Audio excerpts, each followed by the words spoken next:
welcome to the 4Corners podcast. I'm Brad, joined as always by Matt and Shad. Gentlemen, how are you doing this evening? Doing good. I'm all right.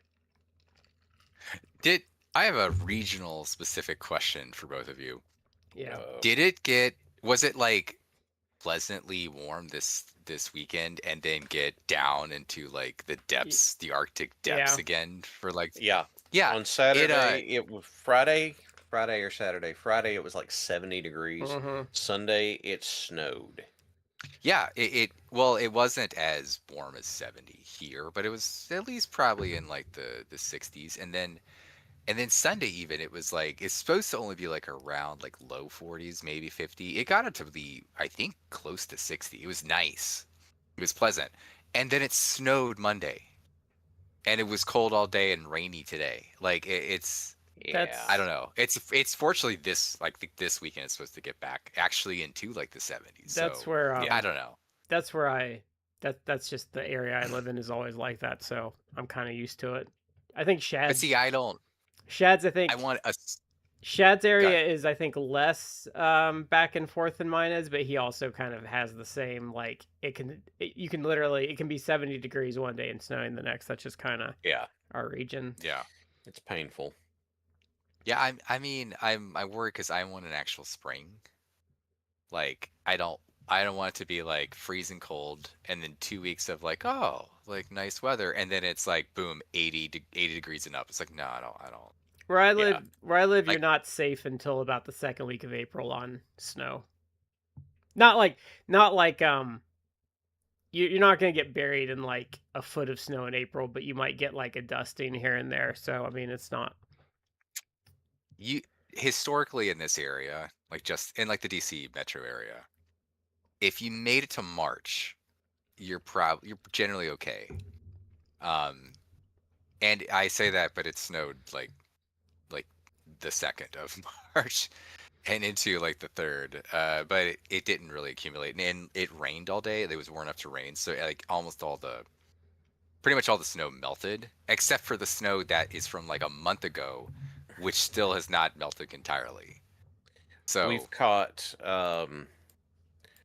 cold weather and snow flurries in late March here a few years ago. And it's. I just want it to settle out and quit I swinging back think and forth because my joints are screaming. I think they hold on.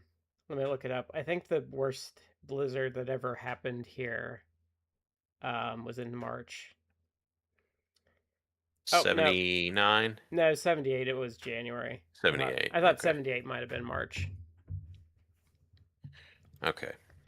But so we this we're doing a month-long event this month. So this is going to be the Bryan Danielson month. We're going to be reviewing matches of his all month. There's a lot of ground to cover. I will warn you, we are taking the 17th off for a week. hmm So we're going to be doing probably 3 matches a week so we can get the Nigel McGuinness series in there. I want to do the Houston Liger match. Probably the Okada match. I don't know if I'm not trying to discount WWE. I'm trying to figure out what we could watch from that era that we'd want to watch and like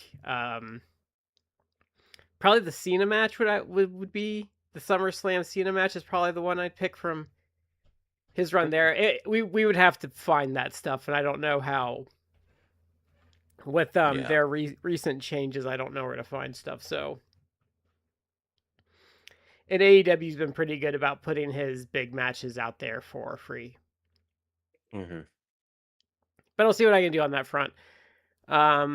Well, there were a couple other ones I had in there, but I kind of scoured some random ones this week. So we're gonna be doing a Ring of Honor match from 2003 against AJ Styles. And was it the 2005 Ted Petty, the Claudio yes, match? yes. hmm So the 2005 Ted Petty Invitational match with Claudio Castagnoli, and then like an Australian match from 2007 with Billy Kidman. And as like an aside, I do want to. That is on my to-do list. Is I want to do the 2004 Ted Petty Invitational Mm. one day on the show. That's always been a goal, but You Okay. know, dream big, because that's like probably one of the best collections of talent like ever seen. It's like a murderer's row Yeah. of people who went on to be like, at the time they were definitely indie stars, but they went on to become some of the biggest stars, in wrestling. And Mhm. some are still stars. Like I think Samoa Joe, Samoa Joe, Punk, AJ Styles, Punk, Roderick like Strong, Petey Williams was yeah, in there, I think. Nigel might have been in there. Then I Danny forget Roderick Daniels. Strong's been around that long. Yeah, he has. Mhm. Because he was in Generation Next, which was him, Aries, and So Shelly. when I was in college, I remember somebody passed me this Ring of Honor promo, and I don't remember what year it was from, but it was a clip of all the people who were in there, and Roderick Strong, a very baby-faced Roderick Strong was one of them. Nigel was in it. Joe was in it. Low Key was in it. AJ was in it. Jimmy Rave, Colt Cabana. Like it was a list of very Homicide, talented probably. people. Homicide was in there. You're right. Karina It might have been it it. worked very nicely because it was cut in such a way that everything flowed into each other.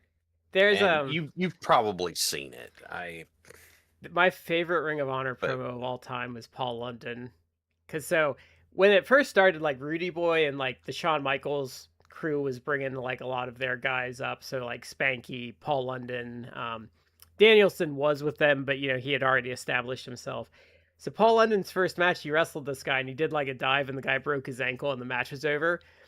So they're doing all this stuff and like all their students are sitting there and they're saying all this stuff, and then Paul London just awkwardly says like, "I break ankles," and that's the only thing he said, like sheepishly, and it's hilarious.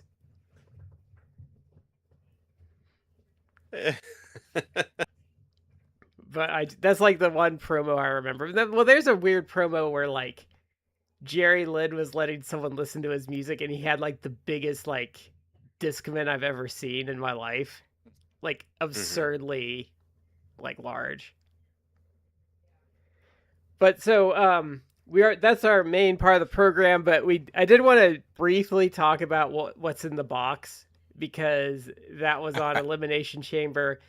And it was Danhausen and it did not go over super well because I literally don't know why they chose, cuz like okay, for me, cuz the shield defense is like, LOL, you guys actually expected something good to be in the box? Like, well, no, because it's WWE, but like, you do build expectations when you have a literal mystery box. Well, so a little backstory. Like he had been our AEW contract, and we heard that his contract was going to run out in 2026. It should have ran out, or he asked for his release at least as far back as July Yeah. of last year, and they said like no. And he'd been injured like at least twice, I think, for like significant periods of time. Like he was going to be he was out for He those broke his injuries, I think, arm for like one time, and several. then I don't remember what the second He injury was. destroyed his shoulder one time, is what he did. Yeah, it was Um, something that he was out like months, And so he's it would been have conceivably tacked and some I, time like on. and I'm not shitting on the guy. Like, it's just, but he has not had good luck with injuries because before that he broke his leg like the year before he joined AEW. yeah. He broke Those his Oh, leg things a and aren't lot. badly. related. Yeah. He They're not related, and it's not like he had an unsafe style that he was working I before I would chalk being it in up AEW to or anything. I would just chalk it up to his body's not well suited for it. he's if you've ever I've never seen him like in person, but he's not a very large man. Like I'm No. not saying he's out of shape or anything like that. I'm just saying like he's not, you know, roided to the gills, but he's also Oh not no. like he doesn't have the He's natural like athletic build that Yeah, guys he is have. he is very fit. He's But he's he in is very not fantastic big. shape. Yeah. Yeah. But he's like you go to like I do Orange Theory, like a hit like workout. And you see Mhm. sometimes you see guys there is like they're in good shape. It's like he's like that, like good shape, you know. Yeah. He probably could if he did a fitness competition, he'd probably beat me. But he's he's not, like your John Cena types, or he's not even like a guy like Orange Cassidy who's in great shape. And is just ridiculously athletic. Or like, And I don't, an old school, just functionally bigger guy. yeah. I mean, there is something to that because there is a physique. Some people, and I hate to, I'll use him as an example, and I hate to single him out because I mean he's had bad injuries, and he may never wrestle again. But like Adam Cole, is a guy who Alexa physically is Bliss. kind of smaller. Yeah, Alexa. Alexa Bliss is like the best example because she was a fitness model, so she's definitely has been in great shape in times, but Mhm. she's not actually like She has the physically wrong. athletic. She has the Yeah. wrong. We've talked about this before, but so I think something a lot of people that haven't taken like a lot of anatomy or done weightlifting or anything is they don't understand that you can build your body differently. So like if you're a bodybuilder, you lift a certain way because you want your muscles to look a certain way. But if you're lifting for like the NFL, you're not going to build the same way. So like a good example of like the NFL where someone got obsessed with bodybuilding was David Boston, and it totally ruined his Mhm. career because he kept getting hurt and he wasn't like as good as a wide receiver because he he got these big bulky muscles and he stiffened up and he didn't have like the So yeah, flexibility anymore. And so the thing with like Alexa Bliss is she has she has like a really showy muscle body, but when you have show muscles, those are not functional, like flexible so muscles. what I was going to say is that there's, and I'm pretty sure that this has happened. This happened to Batista a lot. Is that there are, um, you have your cosmetic muscles, the stuff that's supposed to look good, and I can say, I, I speak to this from a position, uh, from an 8 month stint working with a training consultant from whenever I worked at Dick's Sporting Goods. He was telling me about it. That you can use the machines and get these big, like great looking muscles and get all cut and everything, but they take your active stabilizing out of the process. And bodybuilding is all about showing off your muscle groups. It's not about building the connective tissue. And so whenever they dehydrate and stuff, they want, that's part of it, is they want that big cut, and the bronzer shows off the contrast. And so they're not building the connective tissue if they're doing a lot of machine work. Like free weights and to a lesser extent Bowflex, they do that. But a lot of the you know a lot of the, okay, let's get you in here, and they might start you on using machines because we don't want to tear something else while we're getting you back up to speed. um, but you know there's enough cases where, like you said, someone who's a former bodybuilder has a pattern they're going to fall into, or frankly they get too fit and they get too fit and then they don't have enough body fat to help absorb the impacts when they hit the mat, Yeah, and because so all of that damage goes straight into the muscle. I like I'll use a great example of because I always use him, but like someone that lasted a really long time in wrestling, Houston Liger. If you look at Mhm. Houston Mhm. Liger and why he was so effective, he has really wide hips and he has a big old butt. Hmm. That's Um, what Foley had too. yeah, and you know why he lasted so long because he had all of that space and that padding to absorb the shock. And I think Yeah, where the problem like where Alexa Bliss like has an issue is she's she's got really stiff showy muscles and she doesn't have the she doesn't have she doesn't have the padding to absorb the impact. yeah, to disperse the landing. And like Because look at go watch like even like weigh-ins for UFC or boxing where they're cutting. A lot of those guys are cutting. They're not going to look like that on fight night. That's when they cut and then those guys go That's, I think, one of the things people don't understand about fighting is like, yeah, they weighed in for 185 for that middleweight fight in the UFC. But that's not what they Yeah. are on fight night. Like a lot of those guys are going to be No. like 190 to 195 Mhm. because they just rehydrated up and started taking in Yeah. electrolytes and carbs to rebuild. But like, It, go watch a UFC card. Those people like they're very fit, but those guys are not ripped. They're very functional. They're not big. Yeah. yes.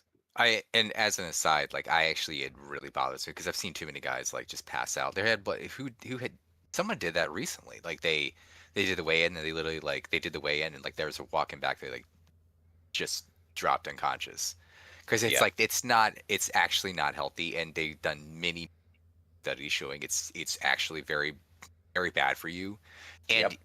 doing like that you can dehydrate yourself, which cause literally like organ damage. Like it's Mhm. bad.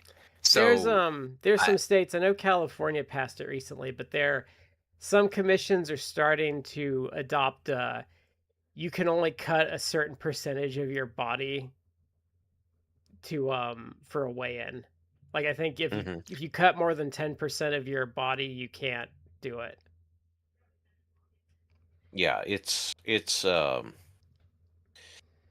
the tradition of cutting weight for things like Greco-Roman and stuff like that is pretty extreme. Oh, it's And if you think UFC's bad, wrestling cutting is like obscene. Like those guys are taking yeah, like not to get too gross, but they're laxatives. yeah, Yeah. laxatives and stuff and like and not drinking puking water and and yeah, making themselves puke. Like it's crazy in wrestling. yeah, purging any way they can manage to do it. Yeah. It's not great. And then yeah, so But it's but yeah, I think some people would be, especially in the wrestling sphere, should be watch real fighting and see what those people look like to kind of understand better. But I think where Danhausen has issues is he is very fit, but he's very slender.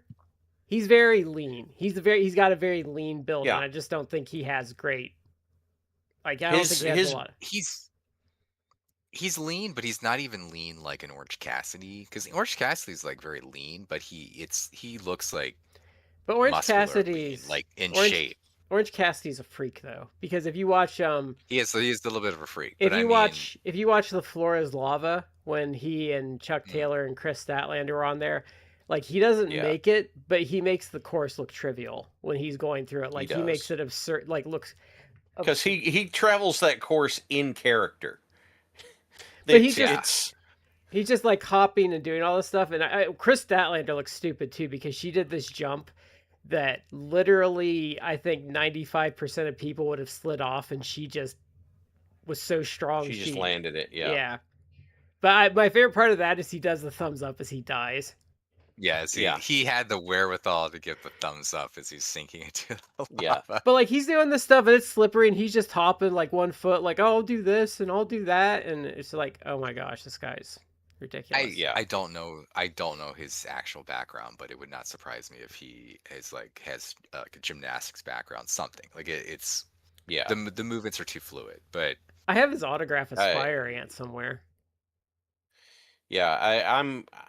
I don't have anything to base it on, but I honest to God just really think that he's got a gymnastics background somewhere. He's so good at that stuff. Funny story because it is on. I have to see if I can find it. But I went to a Chikara show the one time they came to Columbus, and they did this superplex spot because they were in this rec center, and there were these low hanging like lights in the thing, and they did the thing, and they kicked the light by accident when they're doing the superplex, so they come down, and this whole light fixture comes down with them. Mm. And Bryce was like throwing it out of the ring, and so I'm like, well, that probably cost them a couple hundred. It didn't fall on anyone, but it came down with them. That didn't do any favors. And then there was one he did in Chikara's Fire Ant. It's out there somewhere, I could find it. But they were in like some kind of industrial place, and they're fighting around the ring, and he literally climbs up like this steel girder and then does like a dive off of it. And it wasn't even like something that you would necessarily think you could climb. Yeah. Yeah. He's just stupid athletic. Yeah. I wonder if he was a gymnast. I think he probably was. It would not just. Yeah. It would. I would not be surprised at all that he has that background. Like he looks like he has that. Yeah. But Danhausen again fit. I don't know how athletic he is. He doesn't look terribly athletic. He's not like unathletic. It's hard to tell because, like, okay, I'm not shitting on him. Because he would tell you he's not very good as a wrestler, so it's kind of hard to tell Mm. how athletic he is because he's not like a great wrestler. It's more about the gimmick. Yeah, and he'll tell you that. He The said before, like, I wrestled for 8 years and no one gave a crap about me until I started doing the gimmick. Yeah. Yeah. And the gimmick was very successful, and obviously it got him an AEW contract. Oh yeah. But then the contract expired, and afterwards, when he debuted in WWE, like people like Sean Ross Sapp was defending him. It's like, oh, it's really shitty that AEW like freezed his contract, basically like gave him more time, and you could always tell like when Sean Ross Sapp won't tell you who his like inside sources are for stuff, but you can tell because it's like he's he'll have nothing but nice things to say about Natalia in the WWE. I need to or have Chelsea Green. Or Danhausen. Sean, if you're watching this, which I know you are because everyone watches, we need to have a talk, buddy, because you are quickly going down the lolcow path, and I don't want to see that for you. I don't want to see you working with Keemstar in like a couple years doing stuff with Boogie. So let's have a talk, buddy, because you are flushing your credibility down the toilet real quick. The thing that gets me is that Sapp is one of the best people for having like breaking news and inside source stuff. Like you put him after Meltzer, but he's reliably been right about stuff. But we're getting to this weird commentary point where things are getting a bit, I don't know what the right word to use here is. He's always engaged in clown behavior, and he always balanced that. But now the point is he's becoming such a clown that it's hurting his credibility even when he's right. People don't want to listen to him because he's too much of a clown. He's been known to like send like the angry DMs to people about things because he's worked up about it and whatever. But didn't he give you shit about something that you were objectively right about at one point? I don't think so. It was I don't think it was because he's done that before too. Like people maybe he made a snipey remark, a response to something, but it was wasn't a thing. But there's points though where, and it's been people we've known where he's like sniped at them and he's been objectively wrong about it. Yeah, and I think he's smart. I would argue he's smart enough to know when he's wrong. He's just I don't know why he's taking the contrarian because position. He's a lolcow. Or they can't admit when they're wrong. The thing that he's doing lately that I think is problematic, and that it does like you're going to destroy your credibility. And I don't know what to tell you, but especially in the business that you're in, like your main currency is your credibility. Like once that's shot, like it's going to take a long, hard time for you to actually like build it back up. I mean, people every day on the regular will just say all sorts of shit about Dave Meltzer and complain about him and everything like that. And if you think about it, it really amounts to like they don't really like what he's saying. Yeah. But sometimes there have been some instances where he is dead wrong about stuff, and it usually, if you like suss it out, it's because like he ran with bad information. And we've talked about it on the show before, like sometimes he would repeat stuff, which it's like, it's pretty obvious, David, you're getting that from Conan, and you should not trust a goddamn word that man has to say. But the difference with Meltzer, though, is Meltzer has a far longer track record. And the other thing is there are people within the industry that spoke highly of him until it was profitable to try and like grift off of saying he sucks. And like I'll tell you why he has credibility, because So he told the story once that the last time he talked to Vince McMahon was Vince McMahon randomly called him one morning and said he thought he heard Lance Storm died and was Yeah. asking Dave about it. So to me, if Vince McMahon's calling you to see if someone died, you have credibility. As much as people want to Yeah. deny that, like if literally, Yeah. like that's his first instinct is to be like, Well, he's gonna know. Yeah. Yeah. And Dave is very good. Like sometimes he will get things wrong because he's got bad info. and things Sometimes you change can't too. put it past. Well, you can't put it past like he reports like let's say like oh the WWE's plans are for this, Mhm. and then they'll change plans. Maybe they even changed plans because what they wanted to do got out, and Yeah. they stuck a finger in the wind and it was like, well, I don't want to ruin the surprise, or like oh people didn't like that. Or Let's people change knew, tactics. or like I'll use a great example. There was one year Chris Jericho was going to win the Rumble, and they went with an inferior winner in Sheamus, and it was because they thought Jericho winning was too predictable. Because, which we've talked about, predictable is not bad, but go ahead. I Yeah. just wanted to give it an example. Yeah, I mean, it sometimes gets things wrong because they like you said they change plans. But Dave has been really good about being like, hey, yeah, I was wrong, or like, and it doesn't destroy his credibility, and he's confident enough in his track record and his history that he can definitely be like, and he would probably be the first to tell you it's like, no, when I'm wrong, I have to tell you I'm wrong, and Yeah. just as a side, he gets into arguments all the time with people who think that they know better than him, and about certain things that it's like, why are you trying to argue with Dave Meltzer? It's usually historical about like stuff. attendance figures Yeah. or ratings things. It's Yeah. like Dave has, I can't say with any like Like, why are you? personal knowledge. Why are you? Let me finish real quick. Okay. Go ahead. I was gonna say. No, go ahead. Why are you trying to argue with Dave about how many people went to a Memphis Mid-South Coliseum show in 1983? Because you're not going to win that argument. I do not know with any personal knowledge that Dave is neurodivergent or whatever, but I'm fairly confident there's something there because he knows encyclopedic knowledge of attendance figures and everything. Yeah, we joked about it, I think even on the show.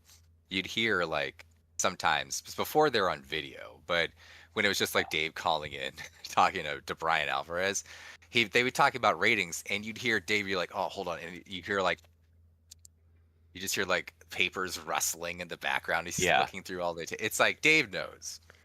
So, Like, but you remember the nefarious messy off. Ooh, sorry, it came out of nowhere. The nefarious messy office. Apparently, Dave knew exactly where everything was in there, and so you'd hear paper rustling because he's going over there and getting something. And it's like, well, remember he I have used a background. to have. Remember I got a Bischoff background used going to. on. My place is completely messy, and it's like, but I know where everything is. Yeah. Yeah. And I hate when you clean and then you can't find anything because you put it somewhere.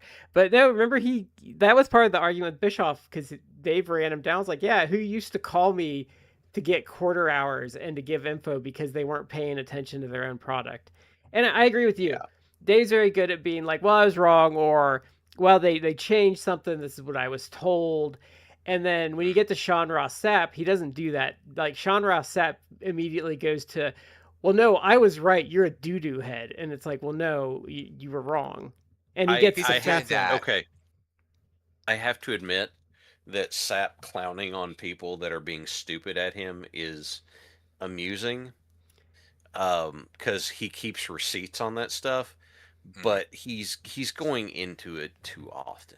And he's going. Like, it feels like he's spending too much time on it. And he's bleeding into people that are objectively right too. Is the problem now? Or who have legitimate, good faith complaints. I'll say good faith. And I'll give you an example. It happened literally like from last night, because they had last night on Raw. They had Gunther unmask Dragon Lee. Now, if you saw the clip, and because I saw it after the fact, like he unmasks him, but and the camera's like facing what he does, but he unmasks him, and it's really quick, and Dragon Lee like gets up his arms and like moves to the side as luchadors do to hide their, and it's real quick, and so if you're seeing it as it's happening, yeah. If your brain and your eyes see the face, it happens so quickly that you're not memorizing it. Yeah. But people like who were watching this, like they took basically like they were able to freeze frame like the segment, so you get a good look at his face, his haircut, everything, Yeah. and that got plastered on the internet, and I believe Sean even like did like republish that one of those screenshots, and it's like Gunther and Master Dragon Lee, Oh, that's shitty. and Why did he well, and people were like, dude, like you should appreciate like luchador culture. It's like don't repost that, don't show his face, Yeah. like, and Yeah. and he was like, and I even people that I know in the internet community, they gave Sean Ross Sapp like shit about it, and which I think to me that's a legitimate No, that is good faith because complaint. And hold on, let me even finish. There are people who I respect that like defended Sean, or it's like, oh, it's not. Why are you making it like? Why are you spend all day trashing him? Like it's not that big of a deal. It's like I get it. The problem was that his response was to like brush off, and it's like, well, they're the ones who did it. Like, why are you getting mad at me for posting? Yeah. It's like, dude, come on. Let's. no, but the guy wears the guy. Oh yeah, Danhausen is small. He's probably about my size. I'm probably Yeah. wider than Danhausen, but Yeah.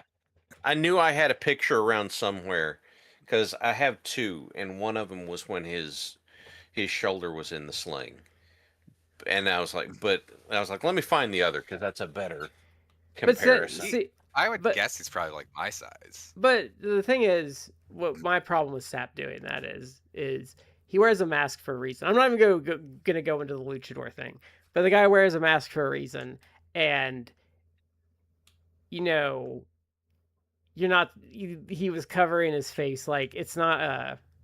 You're just pointlessly engagement farming. It doesn't do anyone any good. They can go find it for themselves. Like show.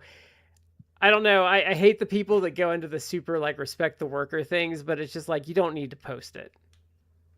Yeah, there's not a good.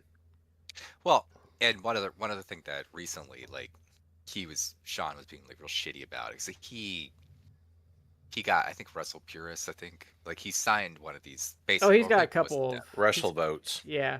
Oh, Wrestle. It was like a WWE propaganda outlet, basically. Yeah. They just repost positive WWE stuff, and with that uncritically. So they just are a propaganda arm, and he like hired them to be part of, an affiliate of Fightful, and people were like, "Ooh, that's gross." Like they're not reporting actual legitimate news. It's just whatever news the WWE wants to do.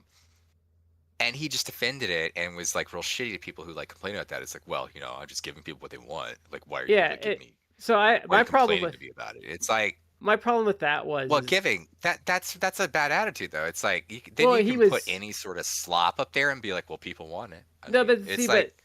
My problem with that is he was very stupid about it because all he had to say was, look, I know what your problems are. They're here for entertainment. They're not like news. They're commentary. He would have been fine. If you say they're here for I hired them on because they're here for commentary and opinion, and there's a strong following for it. Okay, you know what? Sure, that's because it's like to go into like something like news related, like if you sign Sean Hannity and people are complaining, it's like, look, it's an entertainment. Like anyone would be like, look, it's an entertainment show. It's not like you're not going. It's not like unbiased news. It's an entertainment show. Like he should have had the wherewithal to say that. Versus like, well, this is what people want. It's like, well, no. So you're conflating your entertainment, like your commentary wing, with your news wing, which I don't think he's doing. But because the line's very blurred there. But yeah, he doesn't handle stuff well at all. Yeah, if you don't say anything like that, then people draw a conclusion, and that doesn't help. I think he's very immature too, which doesn't help. Like I think that's what he's running into. How can I phrase this? I feel like he's in a job. We make jokes about people who are terminally online and stuff. Honestly, his job has him be online a lot. Yeah. And So it would not surprise me if there's a certain proclivity to drift into that sort of behavior, just because if that's what you're dealing with all day, it's going to start messing with your perspective. Yeah, I agree with that. And to go back to the mask thing, it would be like if you see someone blade on camera and you're just posting it, see, this is where they bladed. It's just kind of like, who fucking cares? I don't know. The mask thing just bothers me. He should know better Well, than that. So I saw that all over the place today. Periodically through the day, I'll check stuff because, it's a brain break for me. And I just saw a whole bunch of stuff about it. And I'm like, that's a lot of back and forth. And I saw the still, and I'm like, wow, that's out there in the middle of everything. And then I finally saw the clip, and I'm like, you had enough time to get a still out of that? Like, it is making a gigantic mountain out of a molehill for that.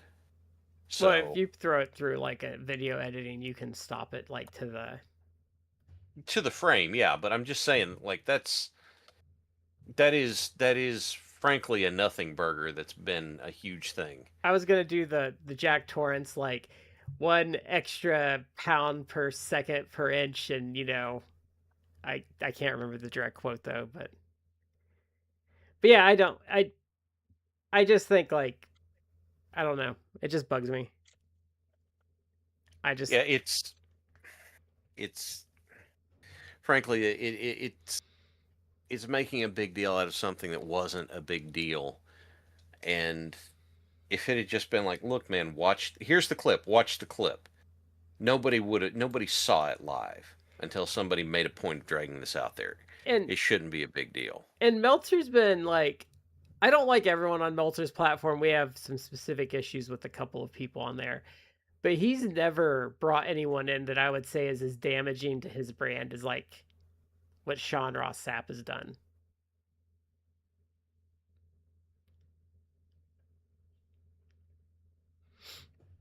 Mm,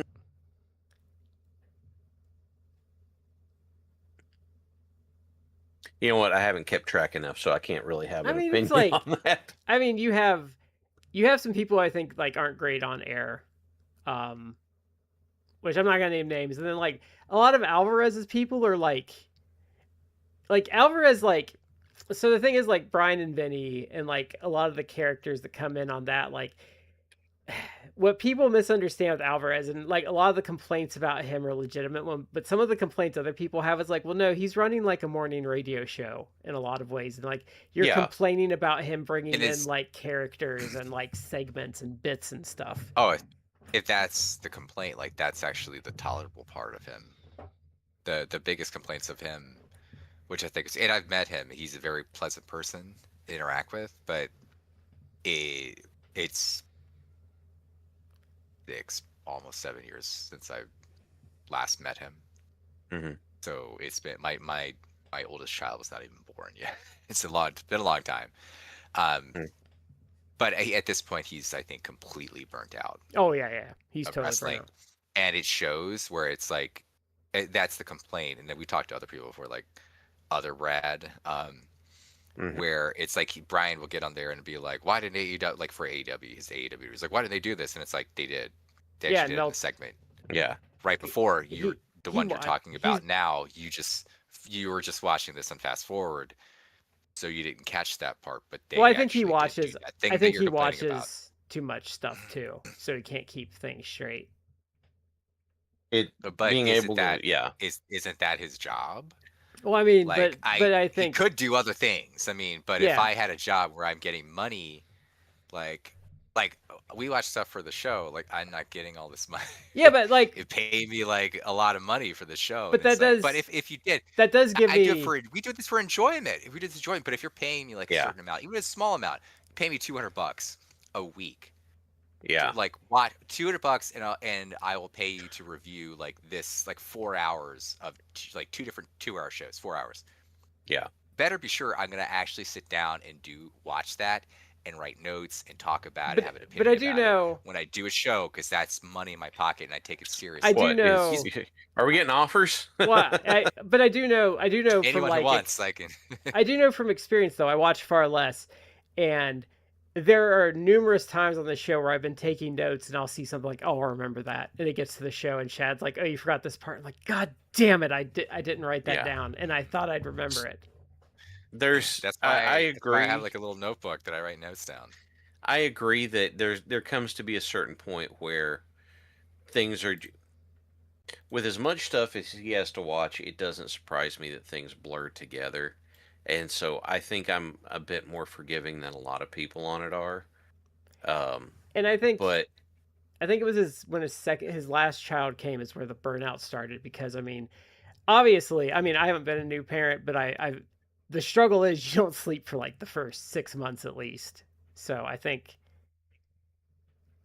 that's It differs. Like Shad and I both have kids. Like it differs. Like uh, my kids will sleep, but they're also like high energy. So I'm chronically tired. yeah, Like we watched 3 matches, you know, of Bryan Danielson, and I tried to watch it Sunday night and Monday night, and I passed out both times. So I had to watch it earlier today.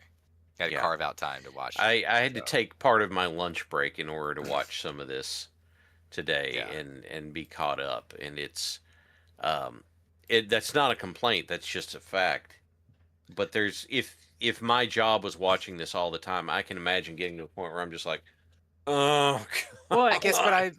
And I struggle with that though, Shaq. 'Cause it's like, but if that's your job, that's your job. Like I have a it job, I is, have a day but job, but the thing so is it's like, though, okay, and sometimes it's tough when my kids are home.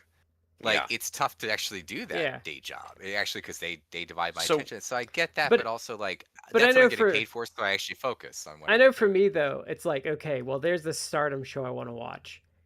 But like, okay, so um it's Sunday night, so I need to like for me, okay, so it's like a whole strategy. So usually I watch stuff on Monday, maybe before the show on Tuesday if I think I'll have enough time. But the reason I don't watch like on Saturday and Sunday is I'll start forgetting things. But also, when I watch stuff for the show, I watch nothing else between the show and when I watch that stuff because I don't want it to bleed in. So I understand like for me what he does would be really hard even if I was getting paid. But he's on the air every day. But like if I had to come on once a week and talk about everything I saw that week, I would be fucked because it would all yeah. bleed together and like I So couldn't do what like the flagship guys do. I what couldn't I do was gonna, that. yeah, those guys, I don't understand how they keep operating. But the other thing I was gonna say is, given the nature of the way the Observer stuff is set up, when was the last time that Brian took a vacation where he actually took time off? Because it's like he takes a vacation, and what's he doing is he's remoting in to do the show from wherever he's on vacation. Like, how, when has he actually had like a long break in order to rest and I don't think reset? as long as I've known of him, and that's been since like 2000 and since like before they merged. I don't think he's taken Right. like a break. So that's where my head's at on it, and why I give him a lot of um, I give him a lot of slack on that sort of stuff, is because like there's a certain amount of like that it's asking an awful lot, and for as long and as consistently as it's been going, like that's, I can understand. And I think like I don't know, I would go insane if I had to keep up with all the modern stuff because I think he watches like everything, but like I know as long as we've been on the show, so we've done the show for almost 8 years now, coming up, I think. Um, I know my tastes have changed a lot in that time period, but the thing Yeah. is, like the way the show does, I don't have to keep up with modern stuff, so like we can go explore old stuff. But like this year, I don't like the direction of AEW, so I haven't really watched. But I've been watching like Japanese wrestling and watching stuff I enjoy. But like if we were reviewing AEW every week, like I'd be absolutely miserable right now because I'd be pushing through shows I don't care about, and I was burned out There's You on. know, though, Brad, like we talked about that, and I will say, like I've been kind of aware, and it's actually not been what I feared. Like you and I were both very negative about the MJF title reign. It's been way better than I thought that I anticipated. Yeah, but yeah. there's other Like things. shockingly. there's other things with the product I don't like right now, like signing the Iconics. Like, what the fuck are you doing, guys? Oh, that's That I does can't confuse I me a can't bit. defend that. Or who's the Yeah, other guy they just have on the roster, like paying money to, like Ashanti the Adonis, the other half of whatever Hit they're Row. He was from Hit Row, yeah. yeah. I've come to my guess is that Swerve was doing his buddy a solid, and they're like, all right, yeah, we'll give him a gig and see how it goes. And it seems like he debuted on Ring of Honor too, so maybe he's just gonna be there. Yeah, yeah, and so like, how can I phrase this? There's when I was doing, okay, the best example for it, when I was doing capoeira, Brazilian martial art, a lot of consistent movement to it. Someone finally asked me, like, dude, your cardio doesn't seem great. How are you able to keep going all the time? I was like, because I cheat and I find a way to take little breaks while we're doing stuff.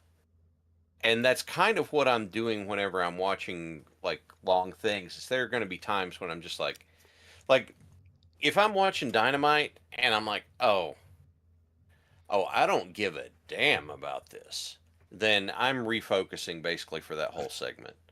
Or it fades into background while I do something else for a minute. And what does that do is that helps me take the stuff that pisses me off or that I really hate and kind of tune that down or tune that out so that it's not affecting my enjoyment of the other stuff, if that makes sense.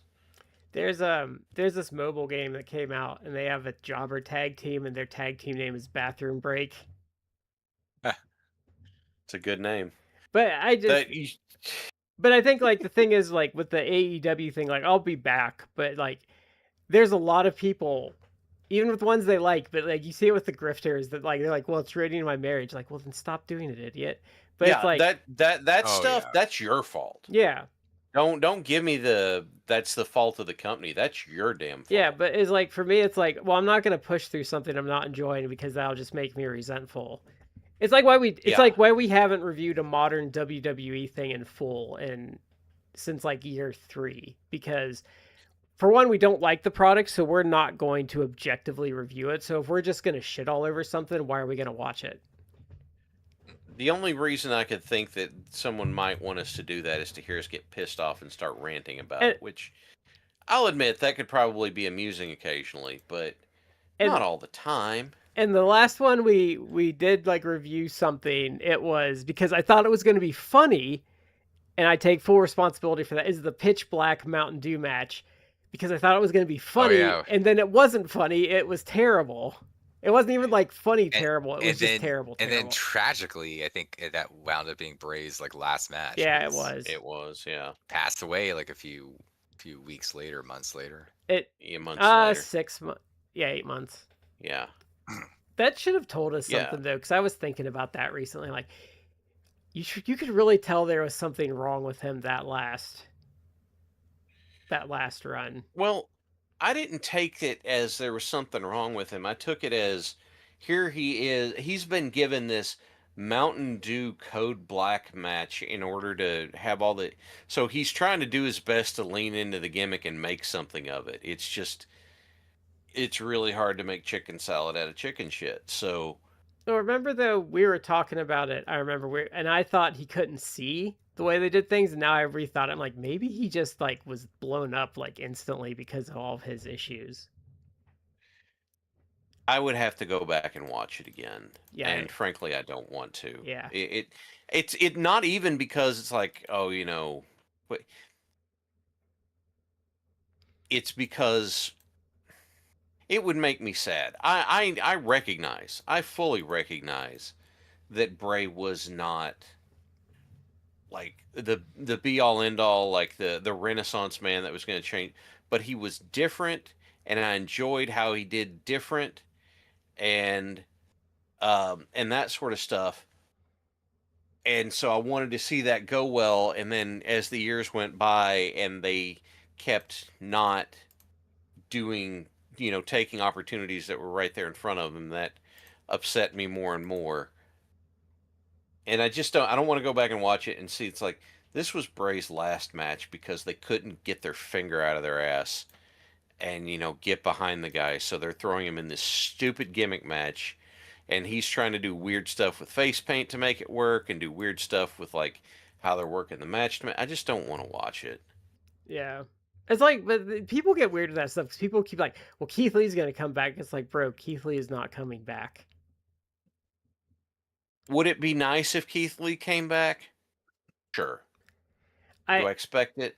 I No. tell No. people, and this is the thing I tell people. I said, if you see him post an image on Twitter that he's been working out and he's 100 pounds less, there might be a chance that he comes back or at least tries.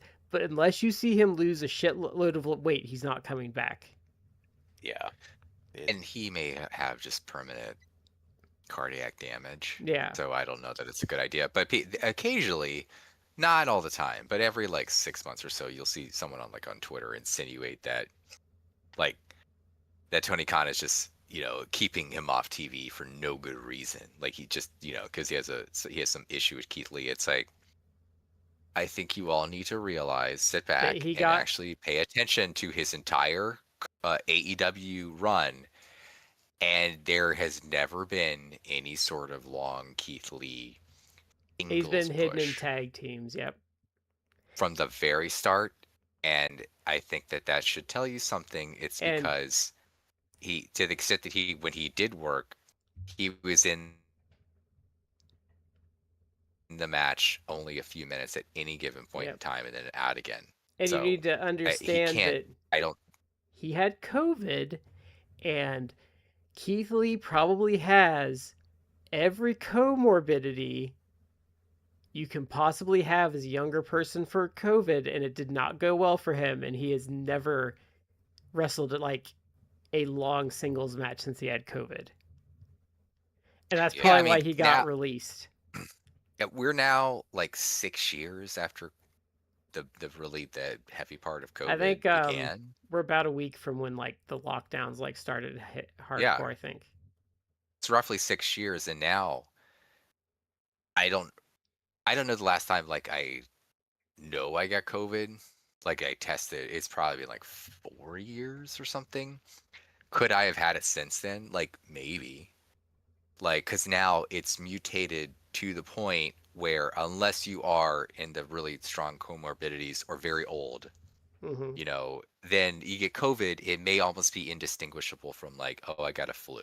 Yeah, because we're like a bad cold. We're adjusting to it, and it's like, and it's mutated. It's mutated so much that it just it has those symptoms. And the flu nowadays, the flu like every year basically will kill people, but it kills people with like the bad comorbidities or like the elderly, people whose immune systems are lower.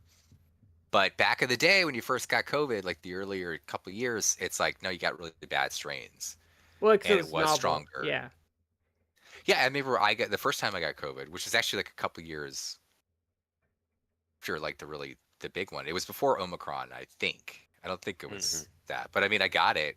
Maybe it was Omicron, but I got it, and it like knocked me on my ass for like a day. Like for sure, like knocked me on my ass. Then I felt better. And I felt bad again, but it wasn't as bad. Like I remember like sleeping. I'm like, I'm sick. I got to go to bed. I slept for like 12, 13 hours. And I woke up and I was like 75% better. Yeah, that's what happened. And then I got COVID again. I got COVID again like a year later. It was like not even half as bad as it was the first time. It wasn't even. I didn't even feel like that bad, except that I had for like a brief period, I had like the fatigue, and I had like the loss of like taste, smell. I didn't even get that. I slept. I'm like, this is weird. Let me test myself, and I got it. But it was like not even that, and that was like a year later. It was already like not even that bad. I'm actually really butthurt because I was going to meet Ron Simmons at the Columbus Clippers game, and I started like, when you have a cold coming on and you start draining real bad. Oh yeah. So then I took a test and I had it, so I couldn't go to the game, which I was really mad about. But so then I slept for that was a Friday. I slept like a lot on Saturday, I lost my voice for 3 days, but after Saturday, I was fine. I didn't even miss a day of work. I didn't even feel My the need to miss a day of work. my first confirmed case of getting COVID was 2.5 years ago. Was it? So no, year and a half, something like that. Yeah, a year and a half ago. Like that's how long I went before I came down with it. And it beat my ass. I was down for like 4 or 5 days and it destroyed me. So it's one of those things that it can be really weird about how um, about how it affects you. And if Keith Lee having options for lots of hangers on stuff, then yeah, him getting Well, he got wrecked. it. Like I don't. He got it earlier too. He got it within the first year, I'm pretty sure. Yeah. Yeah, Yeah. he got one of the more severe strains, and he did have, I'm sure, a lot of comorbidities. Like he was overweight. Because he was overweight, it would not surprise me if he had some sort of cardiac issue going on before then, and that could have just been like high blood pressure, hypertension, Yeah. tension. I I don't know that he had like it heart was disease, but he could have. it was I don't know that he has diabetes, but he could have. yeah, Like he would there, be I'm I would sure say I he would say he'd be very high risk for diabetes. He could just also because have of a the large. genetic Yeah, predisposition that makes him vulnerable to it. Cuz I know for me with diabetes, if I cross a certain weight threshold, I pop right up to like 6.6 A1C is like when you're diabetic. I pop right up to that. I get under that weight, I pop right back down to like 5.6, 5.4. Hmm. And like I do watch what I eat, but like there is a specific line in the sand where if I cross that weight number, I pop Hmm. to the higher. I pop to diabetic and I can no, knock. some people are, yeah, they're genetically predisposed. Like I I am on my mom's side. My mom had it. It ultimately, like, that's how she lost her life, like complications of diabetes. But I keep myself. I watch what I eat. I exercise. Like, so I make sure like I keep my body where I don't have to worry about that. But even then, like I can feel it. Like I don't. I love sweets, and I don't eat as many. But if there's like a time it's like whatever, it's like the holidays or something, so it's like, oh, I'm gonna eat sweets, like, oh, sure, I'm gonna have one of those gingerbread cookies, and then like, oh, maybe I have some of that pecan pie. Like I eat a lot of Yeah, sweets in a short order, then I will, like, oh man, I feel good. And it's not just like, oh, you got a tummy ache because you ate a lot of sugar, you get the like I'm shakes. 5 years old. You get the But shakes and you shit. get like I feel, yeah, you feel like, oh, I feel jittery. Like you can feel it, and it's that just Yeah. again, it has to be an extreme situation like that where I've ate a lot of sugar, like, and I don't do that. But that's like a Starbucks will do that once a because they year type of thing. Starbucks will do that. I don't drink Starbucks because they put so much sugar in their stuff. It like, but no, carbs get you real bad too. So I Yeah. try to be Oh yeah, carb. I try to Yeah. be real careful about carbs and sugars. But no, I mean I've managed mine for a decade just by keeping my weight Hmm. and watching what I eat a bit. But I mean I'm lucky in that sense. But like I would say he would probably be at risk for that. It would not surprise me just because body habitus. Like he's a bigger guy, and Yeah, the more weight you have, the higher, more yeah. propensity you have. So, gentlemen, Mm. Danielson. Dan Oh, we have to talk about Danhausen's failed debut real quick. So, Anderson. so he came out of the box and he got booed. No one knew who he All right. was, and it came up on the show. And my first reaction was like, their audience is gonna hate that because Yeah. well, they have this weird thing now that Triple H does because he's a shit booker and he doesn't put the work in, where they don't want their fans to like watch any other wrestling. They want them to see it as inferior. But then Triple H books these programs. Like a great example is when they did Sami Zayn and Kevin Owens teaming up against the Usos. They do this shit where they expect you to have outside knowledge that, I mean, I wouldn't expect even like, I know we joke about people saying like, the vignettes with the WWE fans and saying like, well, they don't know who the characters are, but they do this shit like with Danhausen. he comes out and the announcers treat him like you're supposed to know who he is, and like he gives the Yeah. announcers teeth and they're like laughing about it, and it's like I wouldn't even expect an AEW fan to necessarily know who he is because he was barely on TV. And I think, and Is I he on think, TV in like 2 years? Yeah. and I don't think it works for his character either because like when he debuted in AEW, they pulled him out from under the ring, and Jim Ross is like, "Well, who booked that guy?" Like, I kind of think like you're kind of supposed to treat him like a pest that got in the back door. Mhm. They set up this big reveal to be someone that, like you said, Brad, the company has told everyone else, don't watch any other wrestling because it's not any good. Just watch us or the places we say is okay. And then they throw him out there with no prep. And so, of course, it's going to get dumped on. I don't understand how you could guess that it wouldn't get dumped on. And here's the thing. I'm not hating on Danhausen himself.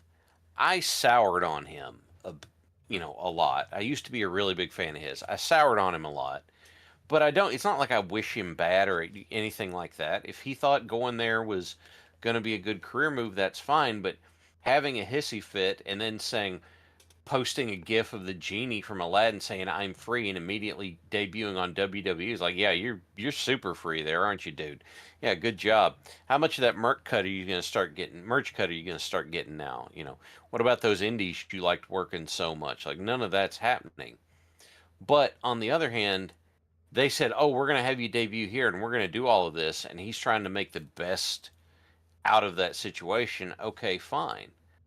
His wife was one of the dancers that was with him and choreographed the thing. Like he's trying to make it work, but you're not going to make it work with their crowd when they don't know who it is.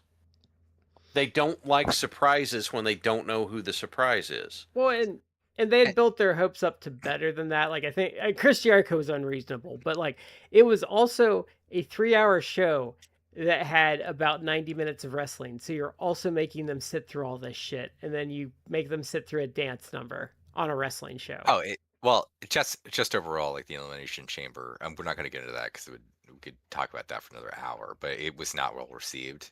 Like even diehard WWE fans were like, "This was not a good show," which is they're on now, like the third or the fourth like show where people are like, No, like at they've been best. getting routinely shit on since Mania, I think. I don't think that Yeah, I think they and had people were one Saturday night's main event that went over well, which was whatever happened in January, I think was considered yeah. good. They've been getting bad reviews for their stuff because it's been like bad, lazy booking, and people were complaining specifically about this Elimination Chamber that it's like I guess the men's Elimination Chamber wasn't interesting, but also that it was like 20 minutes just of the entrances. It's like, Yeah. but you're right. Like they built up someone's in the box, so we're gonna open the box, and they thought it was gonna be somebody. And the name I heard a lot, people thought it was gonna be Jericho. Yeah, which I obviously think was wasn't, but unreasonable. but people like they've also been conditioned now because that's the other trope that Triple H, the crush that he uses, is like just debuts. Yeah. For all the complaints that people, the things that Tony Khan just like has debuts. It's like, well, no, he doesn't. Well, Just do that. he learned his lesson in 2022 and that became unsustainable. So he did learn his Yes, lesson but on that Triple hard. H just does debuts all the time or uses celebrities. And at this point, people are kind of like aware of that, and it's like whatever. But they've also trained the audience, so they're expecting like a big guy. Then it's like a guy that they have no idea who he is, and is like a clown. And so he got booed, and I know I soured on him too, Shad. Like the hater in me was like got a big chuckle at that, and I'd say that because like back in the day when the brawl that happened with Punk, it's like Danhausen is like part of the reason why. I think there's probably more to it, but part of the reason why he was iced for the last like 3 years is because immediately after that he's getting on social media and liking anti AEW tweets or comments. Well, I think and Hookhausen anti elite stuff, and it's like I you think kind of dug your own I think grave there. Hookhausen was Like, after that though. No, I think But he also just got before hurt that. like when they were trying to do something with him, and I think it just wasn't worth it anymore. But I also think He like Yeah, but went I also, out and had a he went out as part of a Four Corners tag match, teaming with Orange Cassidy. And here's the thing: in that match, yeah, that match is where he got hurt. I don't remember how, but in that match, he tags in and he is working hard. Like he is seriously going out there and doing stuff, and it's like I'm working hard to prove that I should be in the ring right now. And I'm like, well, hell yeah, dude, get after it. And then that's when he tore his shoulder up, and I was like, well, hell. yeah, he's Um, had bad luck with that. I but the stupid, like, picking sides in that whole big thing and making it public yeah. and having kind of a public hissy fit combined the rumor that's going around, and I don't remember where I got it from.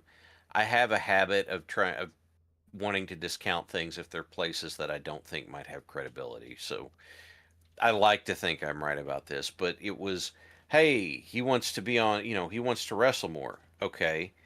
And there was an interview. He said, "Where if you don't wrestle more, then you don't hold up as well. Like, your body forgets how to be used to it." Okay, fair enough. They wanted to use him on Collision. Well, he didn't want to do Collision. He didn't want to do Collision because he wanted to be He went to he wanted to indies. go do those side indie gigs. It's like, well, yeah, sure, but dude, you're not gonna make a lot of friends or repair a lot of bridges by doing this. Yeah. And so he spent the last, I don't know, couple years doing indie shows and basically selling merch off of the momentum. Now, and I think Don't tell me, oh, I'm free now. Like, I'm sorry, dude, that doesn't yeah, hold up. and I think he didn't do this because I think it would be out there. But like, I think if he had said to them, "Hey, I don't want to do Collision because I want to do these indies so I can kind of improve. So then when you guys do put me on TV, like I'm a better wrestler, I want to make sure I don't get hurt again." Like there are legitimate reasons, but the other thing that Sean Ross Sapp put out there that really bugged me is he's like it was a legitimate complaint that he had to get his indie dates approved. It's like, of course you do, because you don't want, if you're like the WWE or AEW, you don't want to be sending your talent to like some jank ass promotion where God knows what might happen. Like you're big companies with one PR, but that's also like your talent that you're graciously letting them use, and you don't want um like who like what if, like, let's say you're WWE, and let's say you let Gunther go work for some shit ass company in Nebraska and the ring sucks and he gets hurt. So you let him work this indie date, and now you don't have him 6 months because he tore his ankle up on a bad ring. yeah, Yeah. yeah, Well, yeah, he had to clear his indie dates like everybody else in the company does. That's yeah. something that everybody did. That's not a point in your favor. But he doesn't, I don't think, do it anymore. You ever hear about it? But like, if John Moxley is like, yeah, I want to go do like a bunch of indie dates, like, in April, you think that he could just go do them without telling a Tony Khan or whoever? Like, they're gonna be Yeah. No. like, hey, I need you to tell me when, like, because we need to work Yeah. that around this. Tony Khan, I'm sure, would be like, sure, but I need you to like tell me what days, because like I want you for like tapings. Like you can't do like certain dates. Like John Moxley would have to get it clear. Like that's kind of like a real Yeah. And for ridiculous thing. But Danhausen, it's just some assistants probably just like, yeah, that's fine, go away. yeah, I I, I want to address this one thing, because people, I guess he was also on Raw, which I guess in a backstage segment that was well received, and it's like, But they used him correctly for that. but that's how you're going to use him, and that's Yeah. why it's like I don't think that that's predominantly where you're going to have him in segments, and he could get over that way and sell merch, and people are acting like, oh, he's going to be like, they're going to make so much money off him as a merch, and they could, but I hate that part of the things that people have said in the last like couple of days, like, oh, Tony Khan fumbled Danhausen. It's like, No.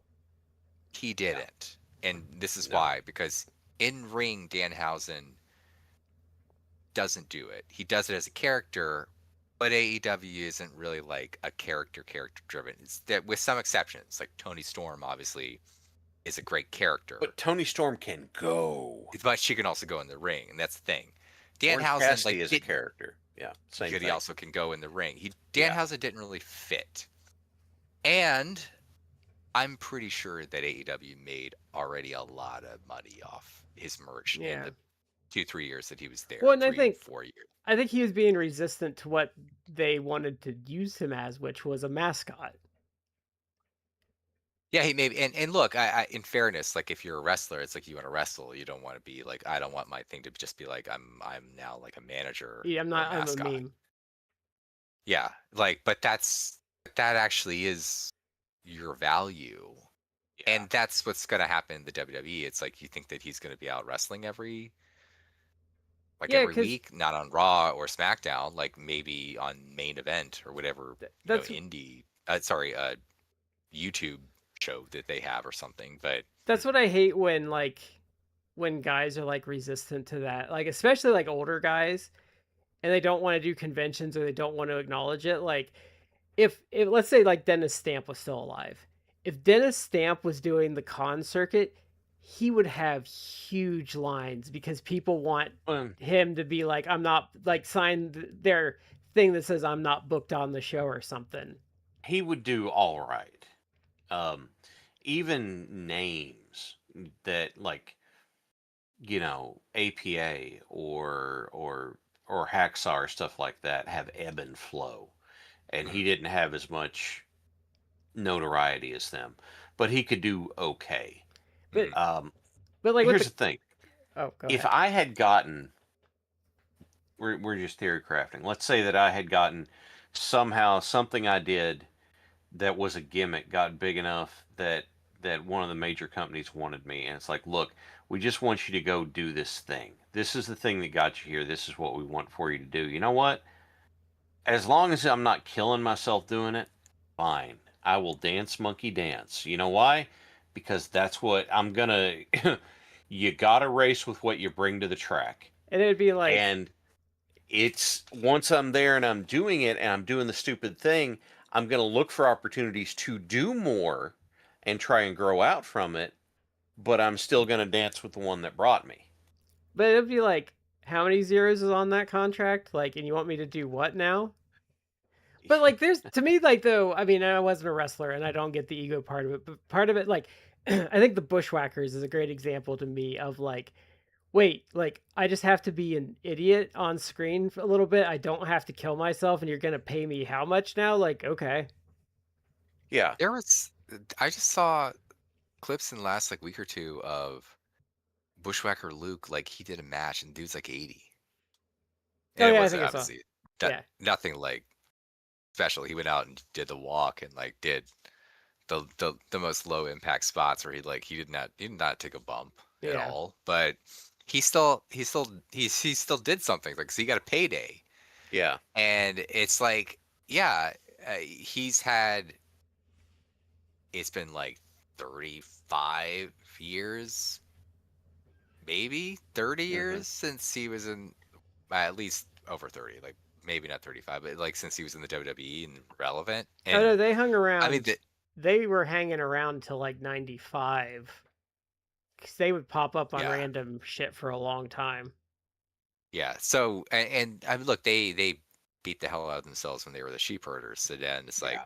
well, you want me to come in when I'm like 40 and just be be a geek, be a stooge, like just be a clown for like. Yeah. And they had a long run. They came in like the late 80s, and right, like they hung around. They hung around for like years. They had like a 7-year-ish run, I think. Yeah. Which is great. Yeah. I mean, So, okay, so this selection, so with Danielson, we are going to do the Nigel McGuinness. That will be an episode because there is more than one match there, but I don't know how I'm going to break the other ones down. And Matt and Shad might have some suggestions of what they want to see. I do want to do the Roderick Strong, like really long Roderick Strong match. That's on my to-do list too. So I think we'll just go sequentially. So we're going to do Styles, Claudio, and then Kidman last. So the first match is from Ring of Honor 2003. And so this would be, I don't remember what show it was, but this is very early Ring of Honor. Oh, the And first couple of years of Ring of Honor. second year, I Ring of Honor think. started. 2002. Okay. February of Okay. I wasn't. 2002, because Eddie Guerrero was on like 2 of the first 3 shows. Okay, because I wasn't sure if they started in 2001, 2002. That makes sense, like 2002, because WCW and ECW basically folded in Yeah, 2001, and they got early 2001. and they got Eddie for that brief time that he was released before he got rehired. Which back in the day, like he actually made a point to go. Vince is like, I need to honor my commitments, and Vince And let him. And he did an Like, IWAMS match with Punk and Mysterio, too. Mm-hmm. I think Vince was much more flexible on that than like Triple H would be, because Triple H is a snake that always wants to snake. So that was Eddie's redemption tour, and I took that as the he's like, no, man, if I'm going to prove to you that I am worth having back, then I need to prove that to you. And I didn't know that he had been approached before. Uh,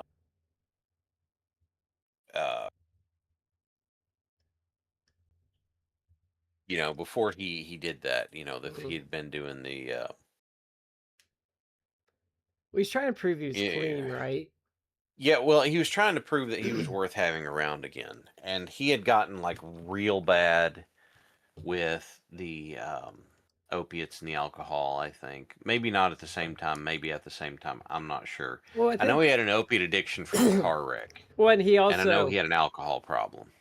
I also think it flared up because remember his like first real match, he like busted his arm up on the frog splash. That was right after the radicals appear thing, and he did the frog splash and either dislocated or broke his elbow. I can't remember which one.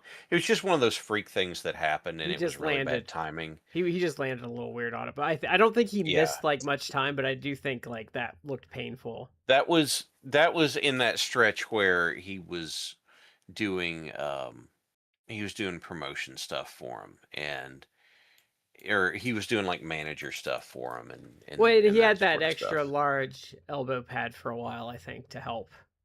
Mm-hmm. But I don't think that helped. So that was like the first couple years. So I think this might have been towards the second half of 2003. So anyway, this is an interesting little match because it's interesting to see in like 2003 like that Danielson is like kind of a completed product in a lot of ways. Like he has the charisma, Yeah, and he has a lot going for them. I bet it was AJ didn't have the NWA belt, so that does affect things. So it wasn't the summer. mm-hmm. But this is like, two obviously like great talents working together.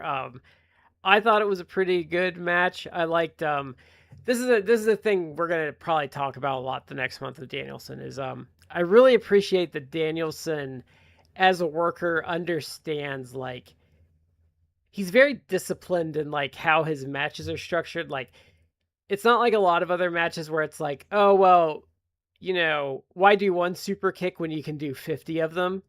Like Danielson's like, well, like we're just gonna do the one super kick because that's all we need, or let's tease it this time because that might make them want to come back. Like he's very disciplined. He doesn't do too much.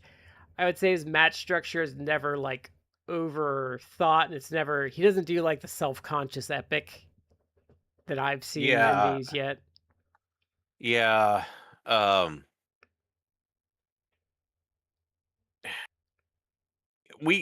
feel like I got used to seeing Danielson just going all out a lot because we were seeing him on national television, but in these matches he's doing a really good job, for lack of a better term.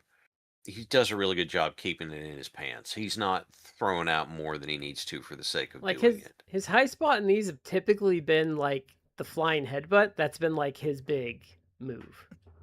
and he does the flying headbutt properly, unlike Voldemort did.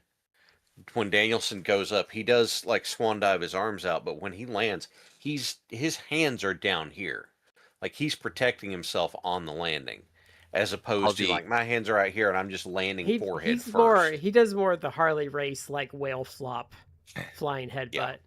yeah, but he's taking the force of that like on his hands or on like his belly, Yeah. you know, where I he's not. Yeah, That's an interesting thing because I was trying to think because I couldn't remember how Harley does it, but I really like how Harley Race does it, but I also like how Bam Bam does it. But Harley and Yeah. Bam Bam I think do it the same way because I don't know, they kind of just fall forward and a lot of the brunt is on their knees, Mhm. if I remember correctly. Bam Bam would like he'd get on the top and then he'd just kind of torpedo himself out there, but he would kind of land on his side. I don't remember Harley's diving headbutt well enough to. I think Harley was too surly for CTE. He just would have told it to fuck off and it would have listened. off. uh, Wait! I got something for this. He hits his head and he's like, "Get over it." Was Yeah. that was that Owen that like they went over to his house and like Owen was like fucked with his chili or something and he went and got a stun gun and threatened him with He got a it? taser and chased him with it. Yeah. Oh, I love Harley. I remember who's Dustin telling that right? on the Owen tribute. Go ahead, Matt. I'm sorry. What we talked about on the show, I mentioned it, but it was who was the guy who like he did like one All Japan like champion carnival or real world tag league. I forget who it was. He was like a Harley student though, and he like they played a rib on him where they replaced. He loved, I guess he loved jelly beans, He was so they he had replaced a it sweet with tooth, I think. yeah, sweet tooth. So they replaced his jelly beans with like I know like Harry Potter. Hmm. They had Harry Potter ones for a You time could where get it was like just the jelly bean. gross. You get just the Yeah, gross they ones too. yeah, they did like this run where it's like gross flavor of jelly beans, and Yeah. they gave Yeah. like they pranked him like they replaced the jelly beans with like the gross, just the gross ones, and he was just Yeah. like just still like pounding them, and they were just like going on, and he like Harley like we tried to rib you like we replaced it with the gross jelly beans. He just like pauses like, well, I still like them, and it's just like he's Never pounding the sell. jelly bean. Yeah, Oh but yeah, Never sell the rib. you know, but like he had killed his taste buds with like cigarettes and booze. Like he's oh my like god, because it's my one complaint still. Because like in the era I grew up in, because I don't, it's still popular, but like to me when I was a kid, old man candy was black licorice. Like, and to me, like old men were like, when I grew up, old men were like World War II vets that had smoked their whole life and drank coffee and killed their taste buds. So they had to eat this obscenely disgusting, like strong flavor just to get even a hint of like anything. And I think Or Harley was a black licorice guy. Werther's Original. The oh, toffee, butterscotch. There you go. I like The those. the little I think it's Werther's Original candies. butterscotch. Yeah. Yeah. Yeah, I like those. That's aside, but Brad, your comment, the old man candy. Like there's a one cutaway a Family Guy that always like stuck with me. It's like supposed to be like a flashback to the 1950s where a guy like how they're supposed to eat unhealthy and everything. A guy walks into like a diner Oh, and it's like he wants a sandwich. It's like it's a donuts, like a sandwich with like donuts as the bread. Mm-hmm.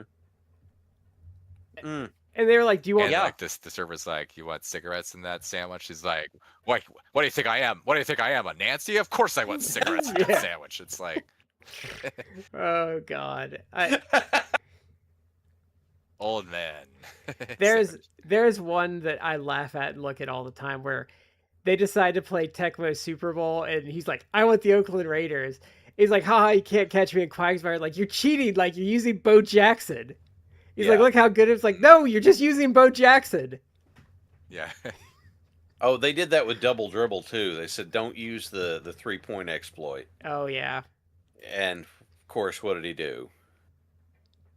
So, anyway, Danielson's having a match with Styles here, and Matt rightfully called me out on a criticism that he's like, "You should have this," and and he's right. And to be honest, if Matt hadn't said anything, I probably would have. Danielson spends a lot of the match working on Styles' left arm, Mm. and Styles sells it really well for a lot of the match. Like They do the Danielson, cell work is actually really good. Yeah. yeah, Danielson is basically beating up AJ Styles for like 70% of this match, except it does fade in and out as you get later in the match. It's like, oh, well, we got to do this thing now. And it's like, hey, AJ, how about that left arm? And he's like, doing a spot. And I'm like, Well, and then it flips because AJ does, I think, like a suplex, a reverse like suplex on Danielson to the outside, and Danielson lands like vertically, so he lands like on his feet. But yeah, he's like, he like acts like, oh, when he landed, he like tweaked like For the, his I think knee, the yeah. right like leg, right knee. And so then AJ starts working in the right leg and does a lot of like the cool like spots that you see when guys work the leg, like that And Ric there was Flair some used to do blood or on on the Anderson, where leg it's like too. you do like the lift them up shin breaker. He even did like a shin breaker to like on the guardrail. It's like Yeah, that good was good really like leg cool. work. And I like But that. Danielson blade. I think Danielson bladed his leg because he had some blood going on the leg that was getting worked. I didn't He notice may have that. like scraped it. I don't know if he, He had a, but in any event. But anyway, like they were both each working a body part, Mhm. and then towards like the last third of the match, like they just didn't sell that either of that. Yeah, So it did not bother me. I still thought this was a really good match, but I was like, Shad, you need to be consistent. you're You called out you're right. the Asuka Kana versus Sarah Del Rey match where they're like they did limb work and then they ignored it. It's like that That kind of thing bothered here. the Yeah. reason that the Kana Del Rey one was because they never sold it like at all in the course of that match. They're like, we're doing all this legwork, and I'm like, okay, cool. And they're like, how's that affecting how you do stuff in this match? It doesn't. We just keep going, and I'm like, It I whereas with this one, it plays a role, and it there's a spot where yes. Danielson goes to do a back I've- suplex off the top. AJ turns it into a crossbody, and when he lands, he rolls over and he's like clutching that arm in. I feel like I'm like, though, Yeah, okay, he didn't this- forget. I feel like with Kana and Del Rey though, sometimes though mat work isn't about like working towards a submission. Sometimes mat work's just about like, and I think that was true with Kana to a degree. Is like, you're really big and I don't want to like fuck with you on my feet, so I'm just gonna like grab your arm and try and like just wear you out a little bit. Yeah, I gave them a little bit of a pass because to me it struck me, and this is just my interpretation of the story they were trying to tell, but it almost struck me as like I'm gonna try a bunch of different things to see if that works, and it didn't really work, so they just moved on to something Yeah. else. So Because like it kind of does seem like, well, I worked your arm for like a minute and then you just like shrugged it off and then it was never brought up again. 'cause I It's feel like I kind of gave them a pass where it's like, well, you tried to see it, didn't work, so you just did something else. like I feel like if Matt and I are to have a match, Shad is a lot bigger than me. Did I say Matt? I meant Shad. Shad's bigger than me. So like if I had Shad on the mat and I was working his arm, like I'm like, well, I'm probably not gonna submit him this way, but he's on the ground and I'm not being beaten up or losing, so I'm just gonna keep doing this until I can figure out what the hell I'm gonna do. So it's funny. One of my go-to, especially early on, one of my go-to match structures, because I was, doing a lot of martial arts stuff, was I would do a lot of leg kicks, and then I would try to feed that into leg work because I was using the ankle lock as a finish at the time. So I'm consistently trying to, work towards that particular outcome.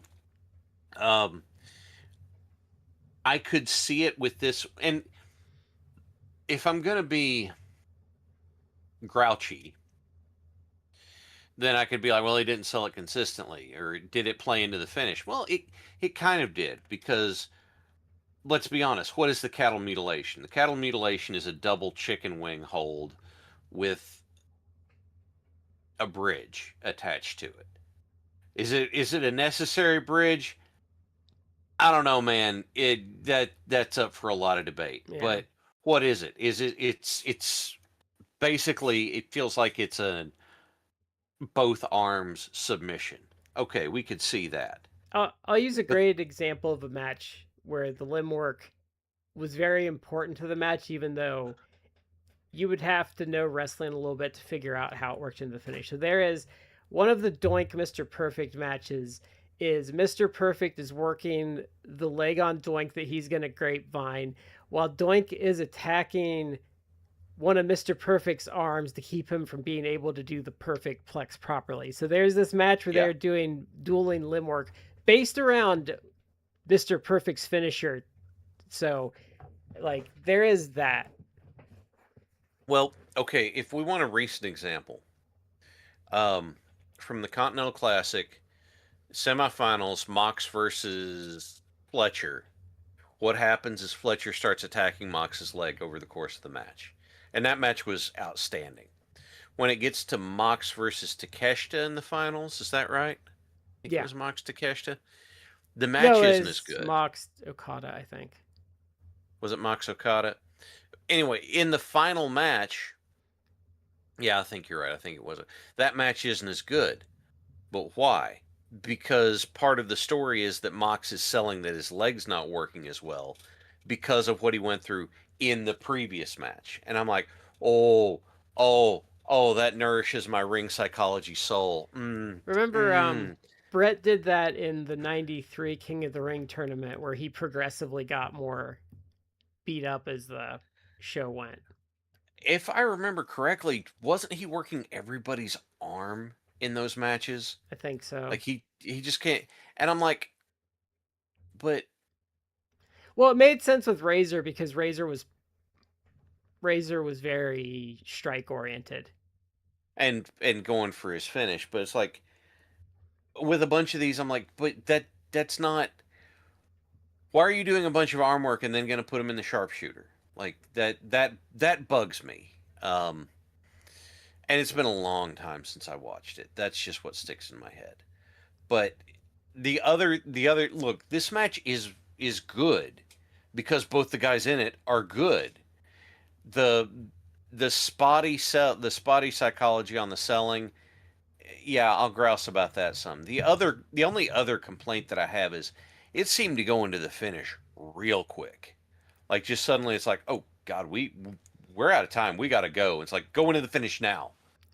And I I'm like, like there's an aspect to this match that I feel was kind of a lost art form is when when they would go for their big spots, there was a good chance the other guy was going to thwart it because they had scouted them or they were familiar with each other. And I feel like you don't get that sense of familiarity sometimes. A lot of times it's just like, oh, do say the line Bart when it comes to big spots. But like AJ went for his like springboard thing and Danielson was right there to cut him off. Um, yeah. AJ knew how to get out of the cattle mutilation. Danielson fought like hell on the Styles clashes. I liked how Styles got the first Styles clash kind of out of nowhere. He Mhm. just kind of turned a power bomb into it, and then he was like, "Oh, okay, well that wasn't a full one, so let's just do another one because he's hurt." Yeah. Yeah, And and that kind of was like sell where he didn't get it fully.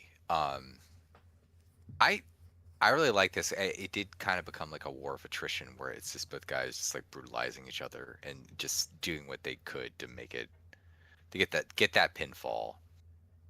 And I actually I of the three we watched, I think I probably like this the best. Like I just thought it was a really this well done was match. I agree with that. technically, I would say objectively, this is the best match. I think I had a little more fun with the Claudio match because they were kind of goofing off a little more. Mm. And the story to that one was a little different, I think.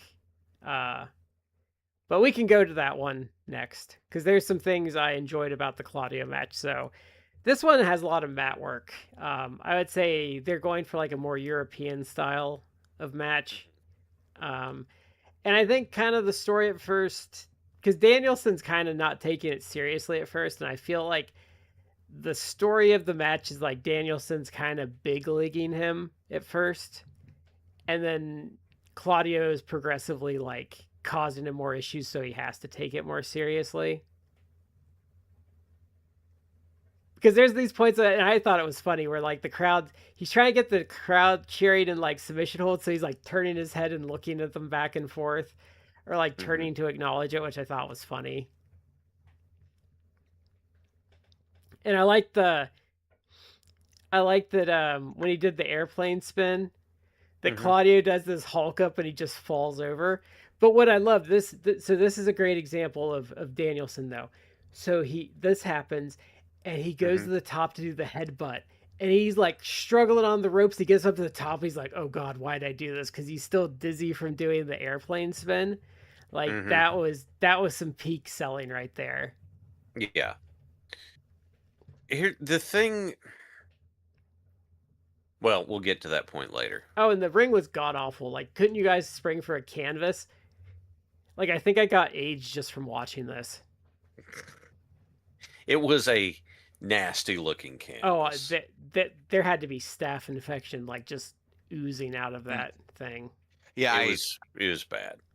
I messaged you guys like, is this from IWA Mid-South? Is this like this is like a indictment against me of like my aughts like indie watches. It's like I recognize. Yeah, me too. It's the gym. I'm like, is this IWA Mid-South? You're like, yes. Yep. I recognize the backdrop. But there's a lot of buildings I've definitely like that. Seen like, shows with this at the same venue. Like people post like Japanese wrestling, like, oh, yep, that's Korakuen, and I'll just know it by just like where the crowd is in like relation to the ring. I'm like, oh yeah, it's a Korakuen Hall show because I know every inch of that area. But what I don't remember, what were they counting before he did the?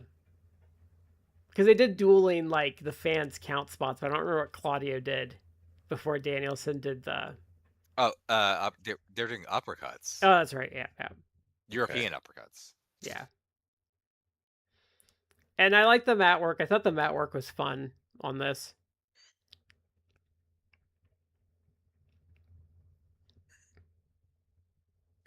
I like it is competent and it is well done. I just was not as bought into it, and it's hard for me to tell you why.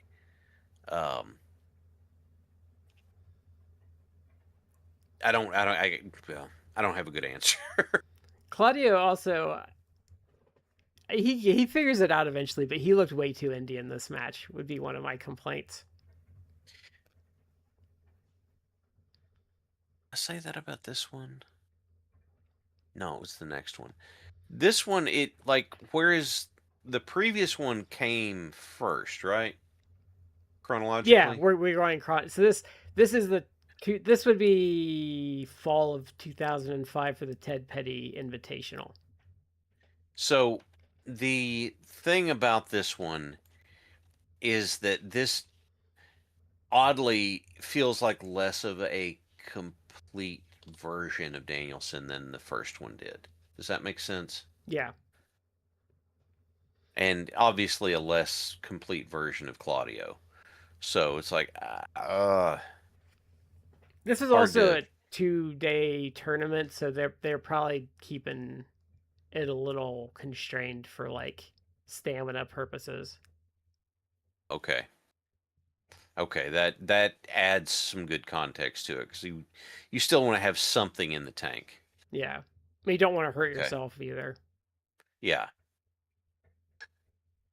Still, I do want to. I do have a complaint about the 3 of these matches though. Is he didn't win a single one at the cattle mutilation. They always got out of it. Yep, every time. Every time. And it did bug me because it's like, that's your finisher, dude.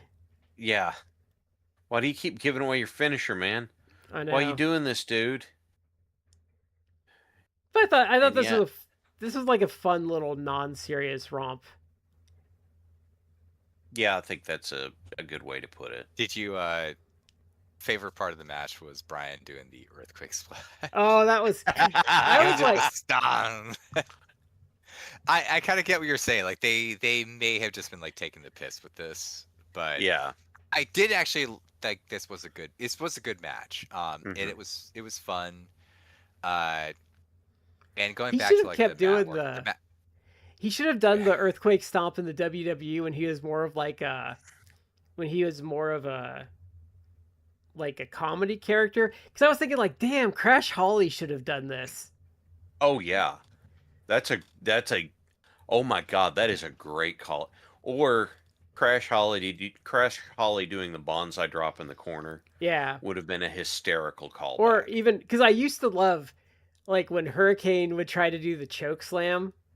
And it was Yeah. always hilarious, like the one or two times he successfully did it. I think Rock took it from him. Yeah, he did. But like just stuff like that, that's like great little comedy bits. But like him doing that in WWE, because I was like, damn, he should have done that more because that would have been hilarious. Now I'm thinking like Serpentico should start doing it. This was it was a good match. It was fun too. They just, you could tell they were having fun. Like Claudio did the long hold vertical suplex. Yeah. Oh, that Like was the one they were 45 counting on. That was what they were counting on because he held him for like forever on that suplex. Yeah, Like for like 40 some. 40 Yeah, 40 something seconds, and then that was like impressive. Danielson, like, yeah, he didn't lose to that, but then he then like did his own thing where he did an airplane spin. They were counting like him doing the airplane spin, and I will give Danielson credit. He did the airplane spin and like dropped him after like I think like 20 rotations or something. Yeah. And he was just like up and fine, like not even like he didn't even like wobble. He was just like, Yeah. He did like, sell it. He did and sell. He did sell it on the diving headbutt after that, but it was a sell because he was Yeah, just like, but- "Oh crap, I'm dizzy." But to his credit, and this was a really good spot, like Claudio took the airplane spin and then got up and tried to like do the Hulk out. Yeah, Tried to I Hulk out. laughed. And he's like, "Oh, I'm dizzy," and he just like plopped right down. And it's like, this was actually good. It's not. I would have emphasized it's like a 20-minute match, and it was not a comedy match. No. It It had wasn't. comedic But elements to It had some comedy spots in it, but it was good. The limb work was good. Like the submission stuff, to the extent they did, it was good. Like there's an early spot where Bryan was like twisting Claudio into a pretzel. I'm like, I like made a face because he was like Claudio's arms, like it was like, Yeah. I'm like, oh, that I was was gonna- painful. Yeah. That's one thing I did like is they actually made the mat work look like it hurt. Yeah. Well, Claudio was working. Yeah. Okay. Well, Here. and talk about. Go ahead, Matt. No, well, go ahead. No, I'm go ahead. No, I'm going to talk about the finish, so you go ahead. Oh, I was just gonna say like the limb work was really good, and it actually, unlike maybe the AJ Styles match, like they actually did work for most of the match, because even at the end, Claudio was doing this thing where he's like holding Bryan up with the arm, and they like, oh, that puts pressure on the arm. Like he was like actually trying to get a submission from the arm that he had been working over. So it still kind of played to the finish. What was funny is Chad sent a message like, "These announcers are killing me." I'm like, Chad, you're gonna love them after you get to the next match. Yeah. Look, here's the thing. These announcers are trying to call the match, and they are so flat. I'm not saying monotone, but they are flat all the time. And it's like, let me pick a call here. It's like, oh, Claudio, favors that European uppercut. Oh, there's a European uppercut in the corner. Big hit there by CC. And I'm like, quit calling him CC. That sounds, I hate that. But their voice isn't monotone, but it is just flat commentary. They might It as is well be announcing pancakes. golf. Yeah, it is pancakes commentary. Now, the guy in the next one was just straight up bad. He's just meandering around the point like he's lost. The guy in the last match, it feels like he took a bunch of NyQuil and then like tried to announce. Like it He sounded just like keeps meandering around the point. And it's like, he even says he is calling this match well after the fact.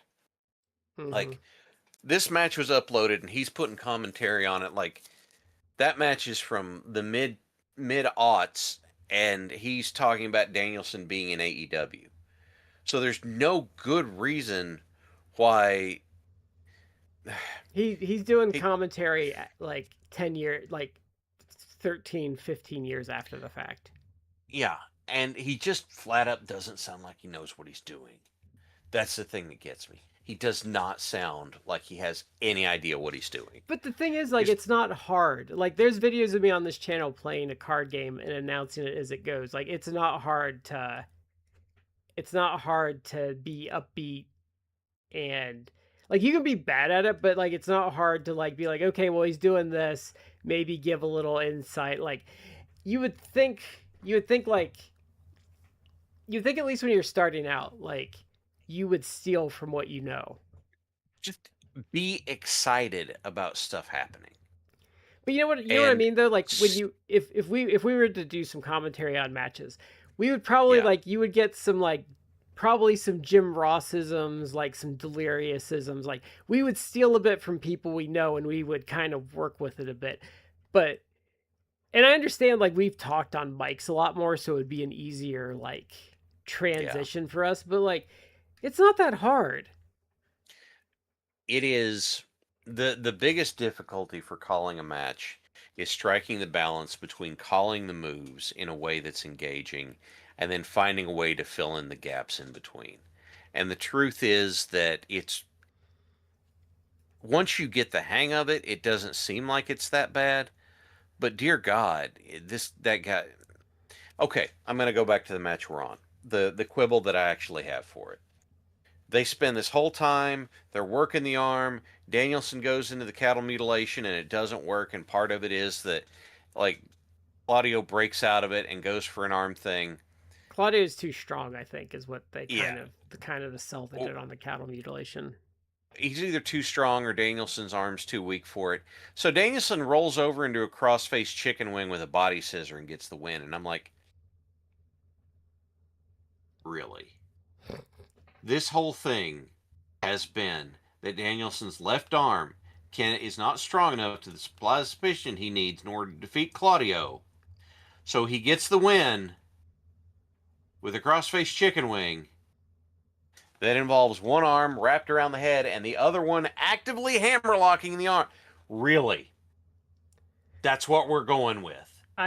I kind of laughed at. Well, there's a couple reasons I laughed at the finish because I was like, oh, thank God he actually won a match because I thought I picked an 0-for-3 night with him. But I was also like, man, if they did this match today, he would have done a rear naked choke, which I actually think would have been better. Okay, my favorite way of applying a rear naked choke, because whenever I started, like I would hook and then I hook, right? And the way, like I'm here, one way that I did it was I'd put my hand here and press. That's great because you're pressing the blood choke into your arm. But then I discovered the one I like even more is I'm here and then I'm here and I'm tucking this down here. So instead of actively pressing, I'm not having to actively do it. The space that my arm takes up for the person who's in the hold is now being restricted and they're getting choked out because, and guess what? I don't have to expend energy out of my left arm because I've just tucked it under my right arm. And all I'm doing is just pulling back with them. I'm not having to like actively push or something like that. I think in pro wrestling naked choke, you kind of got to start standing and then fall into it for the. I hate to say cinema because that's such a hack thing. For the visual in wrestling, I think you need to fall into the rear naked choke just because like it's more aesthetically pleasing. Unlike the Briscoes, who are not aesthetically pleasing.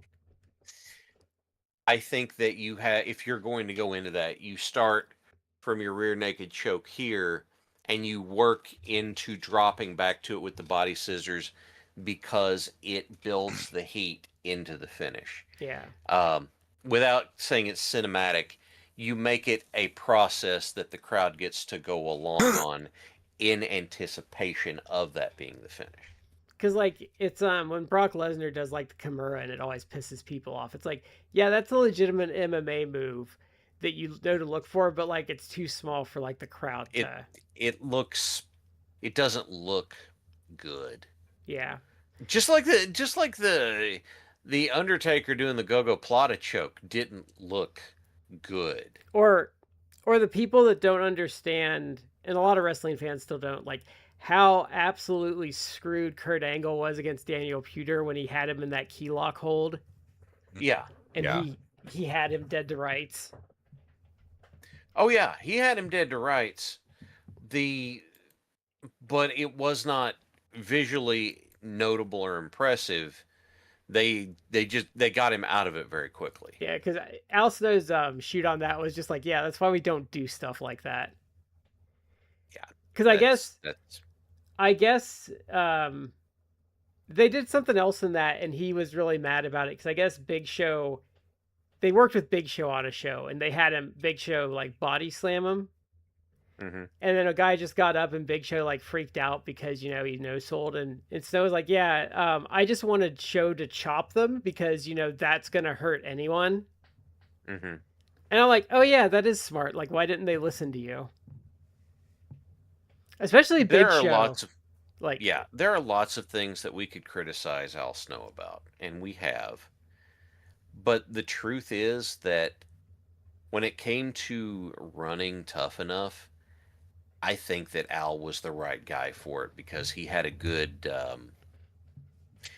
vision for the overall thing, and it's not his fault that they didn't listen to him. well, and I'm not defending him on his good worker commentary. I think it's poorly worded.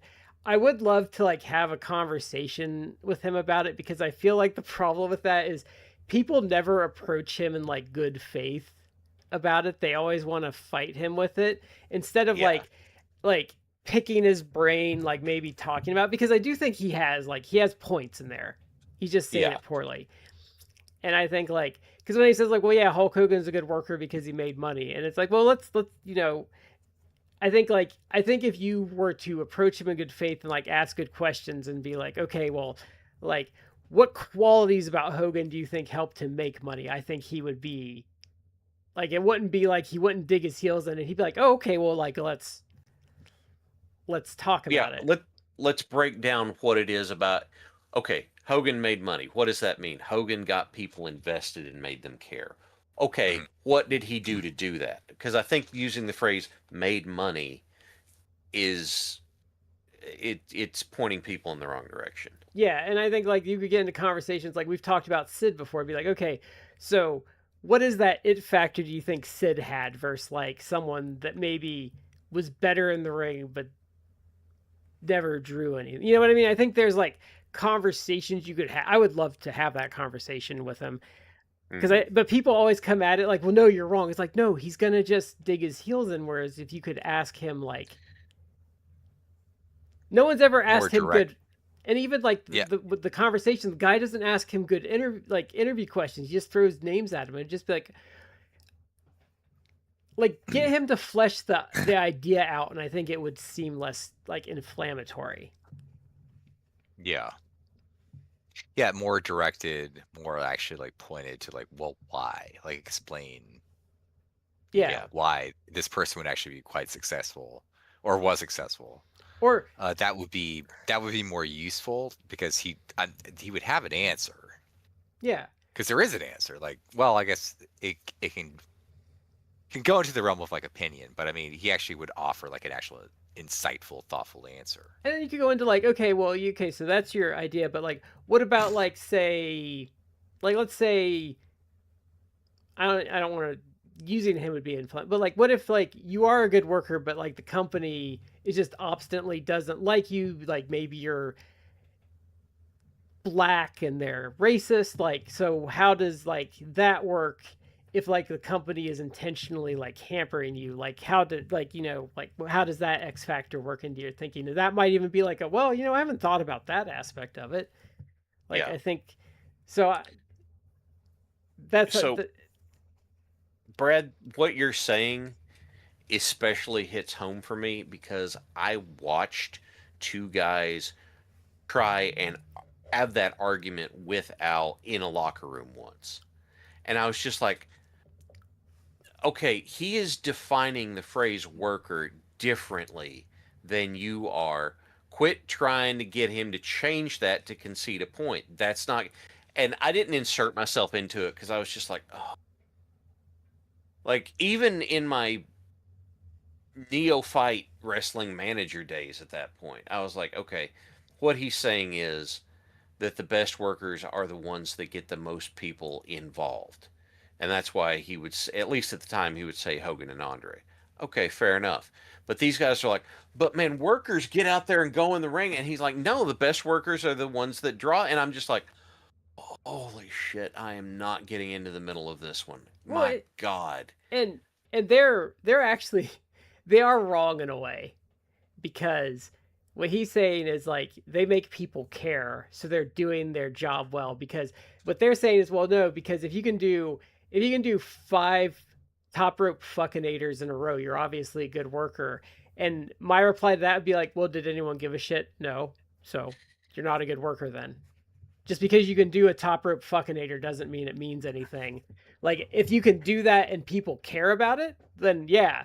Like, Rob Van Dam doing his stuff, yeah, he's a good worker because people care and they want to pay to see it. But like Joe Blow in a barn in front of 20 people doing those same moves, like, doesn't mean the same thing. It's a mix. Like there's multiple factors because it doesn't exist in an abstract like there. This is getting to the platonic ideal of actually like work rate. It's like you can be a good worker, but I get what you're saying. It's like, well, if no one gives a shit, then what does it matter? But it does matter. Like, yeah, but there's there like is such a thing. Like, there's the flair to it though. There's the personality. Like, we talked about how Shad deals with all those indie vets. Like, well, let's just work the leg for 20 minutes and that's fine. It's like, because they didn't want to get on the mat. They wanted to work the arm. Oh, okay. Because you could do that without having to get off your feet. And like there's this like rose tinted idea of like the ye olden days, and we've said like, no, people would chant boring at people even back then. But it's like yeah, I've seen Dusty Rhodes work the arm for 10 minutes and it was great because he's freaking Dusty Rhodes and he could sit there and read a phone book and you would be compelled because he has charisma, he has style. Like he's he's doing his little dance while he's doing it. He's got flair, he's got personality. So I think like there is more to doing a move than like doing the move. Like there's the personality, there's the context, there's the charisma. Yeah. It's about. Okay, go ahead, Matt. No, go ahead. I was gonna say like it's a balance. Like it's not. It's when you're doing like your RPG, stat sheet. It's you can't max out one and then like give the other stats 0. Like you gotta have something. Unless it's Fallout, because then you can. Okay. In Fallout 1, well, no, in Fallout 1, if you do the right build and you say all the right things, you can talk the final boss into killing himself instead of fighting him. So you can't like. So, this is a phrase that I have heard Tex use before. His phrase was, "Specialization is for insects. If anything specializes in one thing too much and the environment changes, then they don't survive. You got to be able to do more than just whatever." And the thing I was going to say is, like, look, the bionic elbow didn't mean as much coming out of me. And I did do the bionic elbow because I thought it was fun. I would do the spot. My, middle of the match, comes around, line the guy up, jab, jab, jab, pull back like a big punch, and the guy goes like this, and I stomp on his foot. And so when he hops around in the circle, I do the Dusty Rhodes wind up. When he came back toward me, then I popped him with a bionic elbow. But what was that supposed to do? I did that because I just wanted to amuse me. It amused me, and it would pop the photographer at ringside because I did that, and first time I did that bionic elbow, and I heard him go, "If you will, Daddy," and that made me smile. I was like, I got somebody with it, but it didn't mean a whole lot. He got a bicycle. Yeah. He got a bicycle. Yeah. But Matt's totally right. Yeah, look, I don't care how charismatic you are. Okay, no, here's my example. No one can deny that Snoop is a charismatic guy. And Snoop was also smart because he was guest host or something on a Mania, and something in the ring fell apart, and he apparently just called on the fly, doing a people's elbow right then and there, and it saved the segment. Right? It wasn't like Shane like tore something. Something like that. Yeah. I don't remember the specifics. I just remember Snoop did. Here's the thing.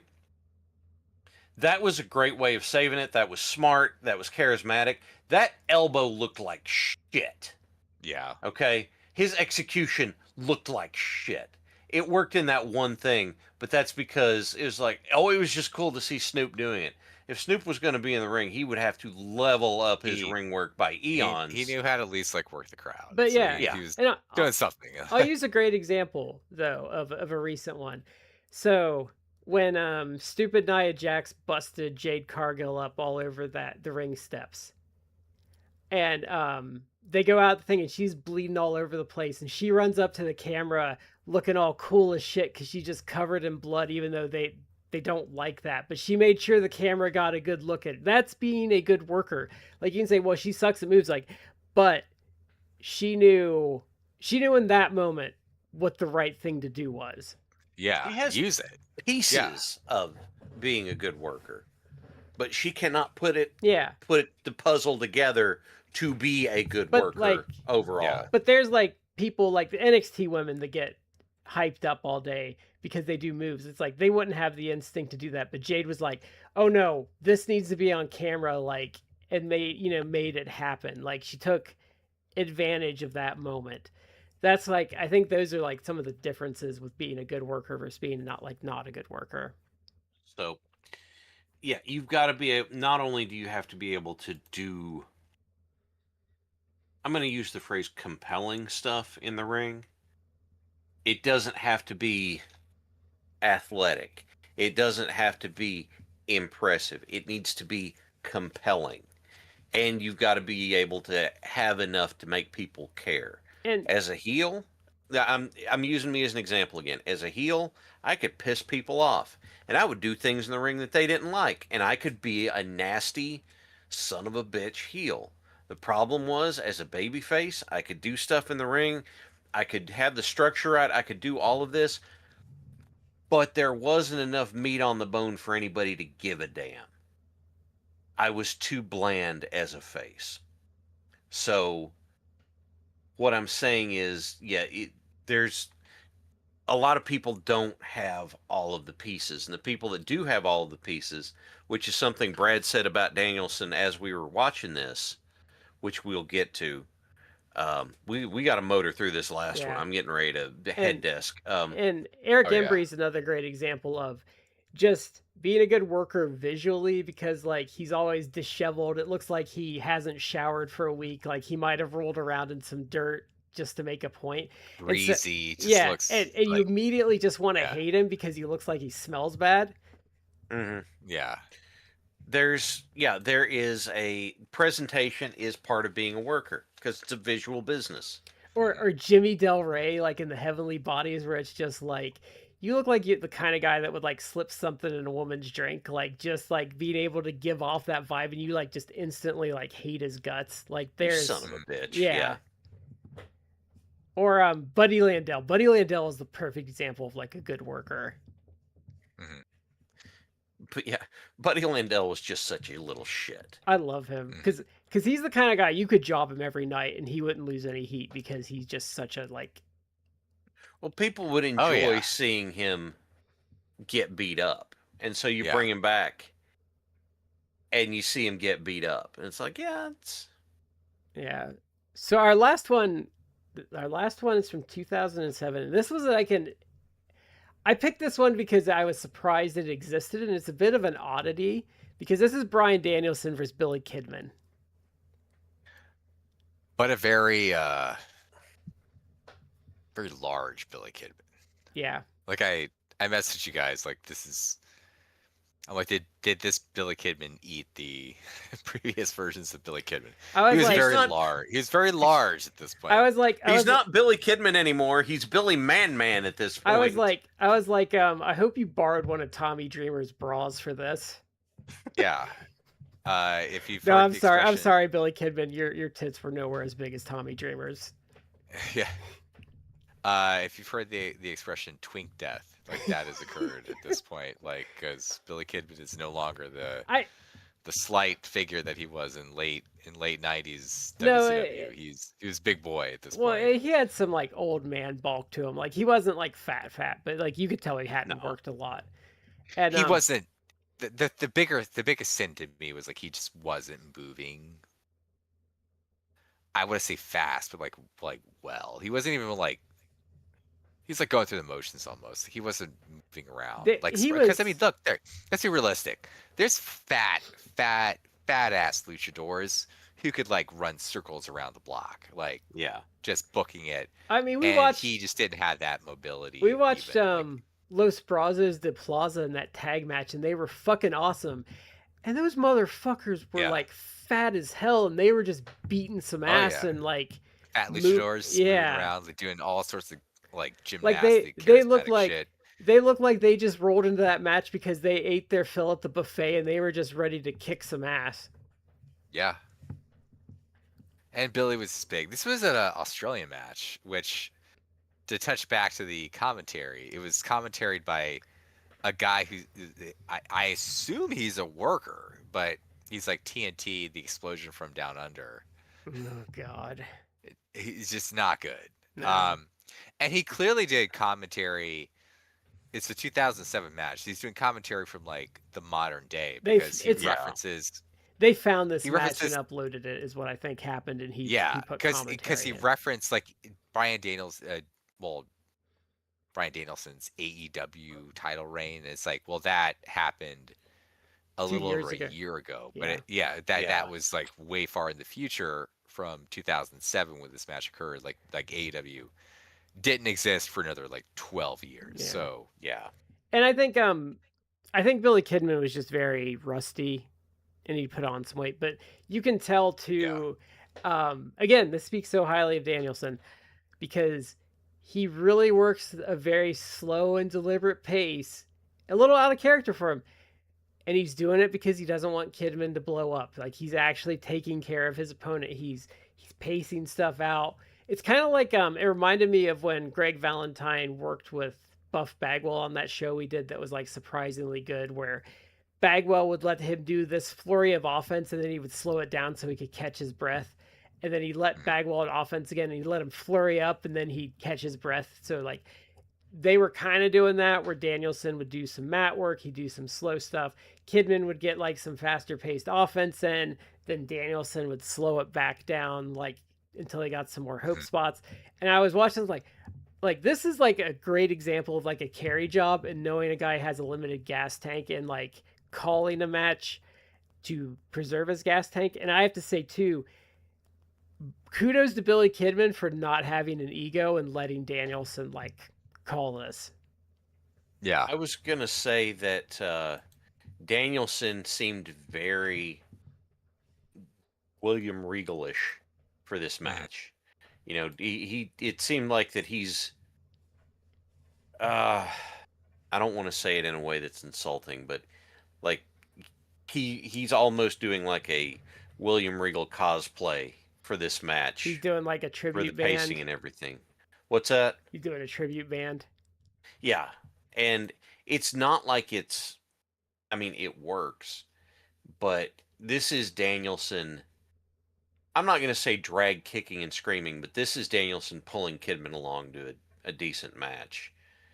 The thing that these three matches have reinforced to me, and I was always kind of aware of it, but I hadn't thought about putting it in words until Brad said something, is what makes Danielson so damn good is Danielson understands all of the base concepts so well that he doesn't have to be complicated.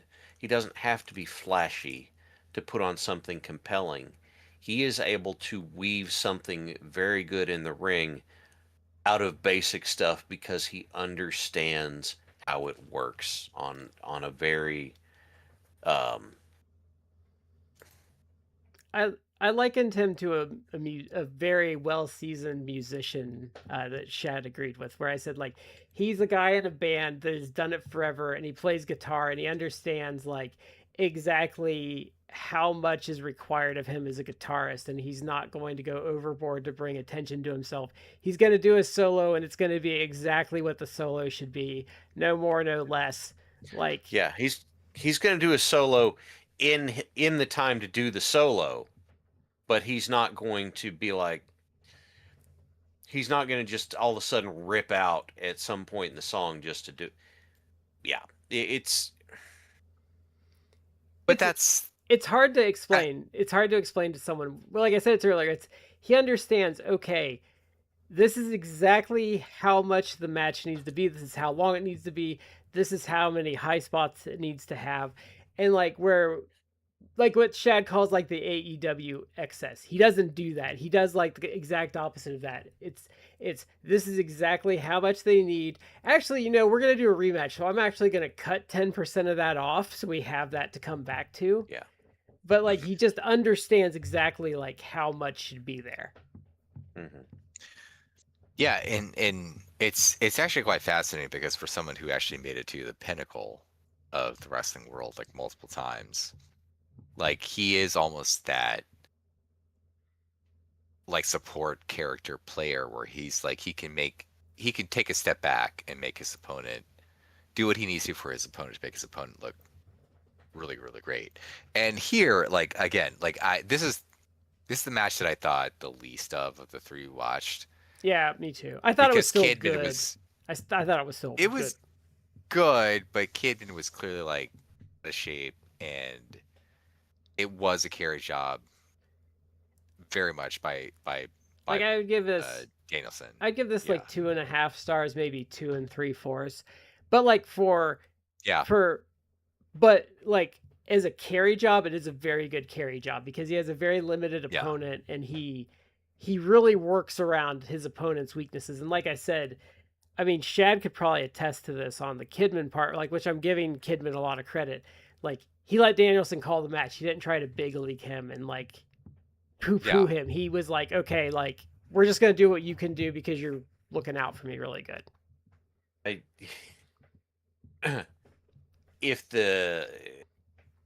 get this very distinct impression that Kidman knew that if he decided he wanted to be a shit, Danielson was just going to run circles around him and blow him up and leave him gasping on the mat. And so it's like, all right, okay, he does a good job with it, and makes it work. It's hard to cook at a certain point when you're not going to get the same burger cooking with 60-40 as you are like 90-10 or something in your ground beef. So it's fine. And you know what? There's nothing wrong with fine. You go out there and you have a match that's not, an over-the-top huge affair. Not everything needs to be. And that's one of the things that they have thankfully throttled it back a bit on AEW. It's not as bad as it was. No, not everybody's out there acting like they're putting on a 5-star classic in a TV match. Like, they're out there working hard because that's the culture of the company. Okay, fine. But it's not like, oh, we've got to have all of these 2.99 falls. And then when they kick out, we go, oh, and everybody goes, oh. And then we go to the next thing for another near fall. And we go, oh, it's like, no. Throttle this down, man.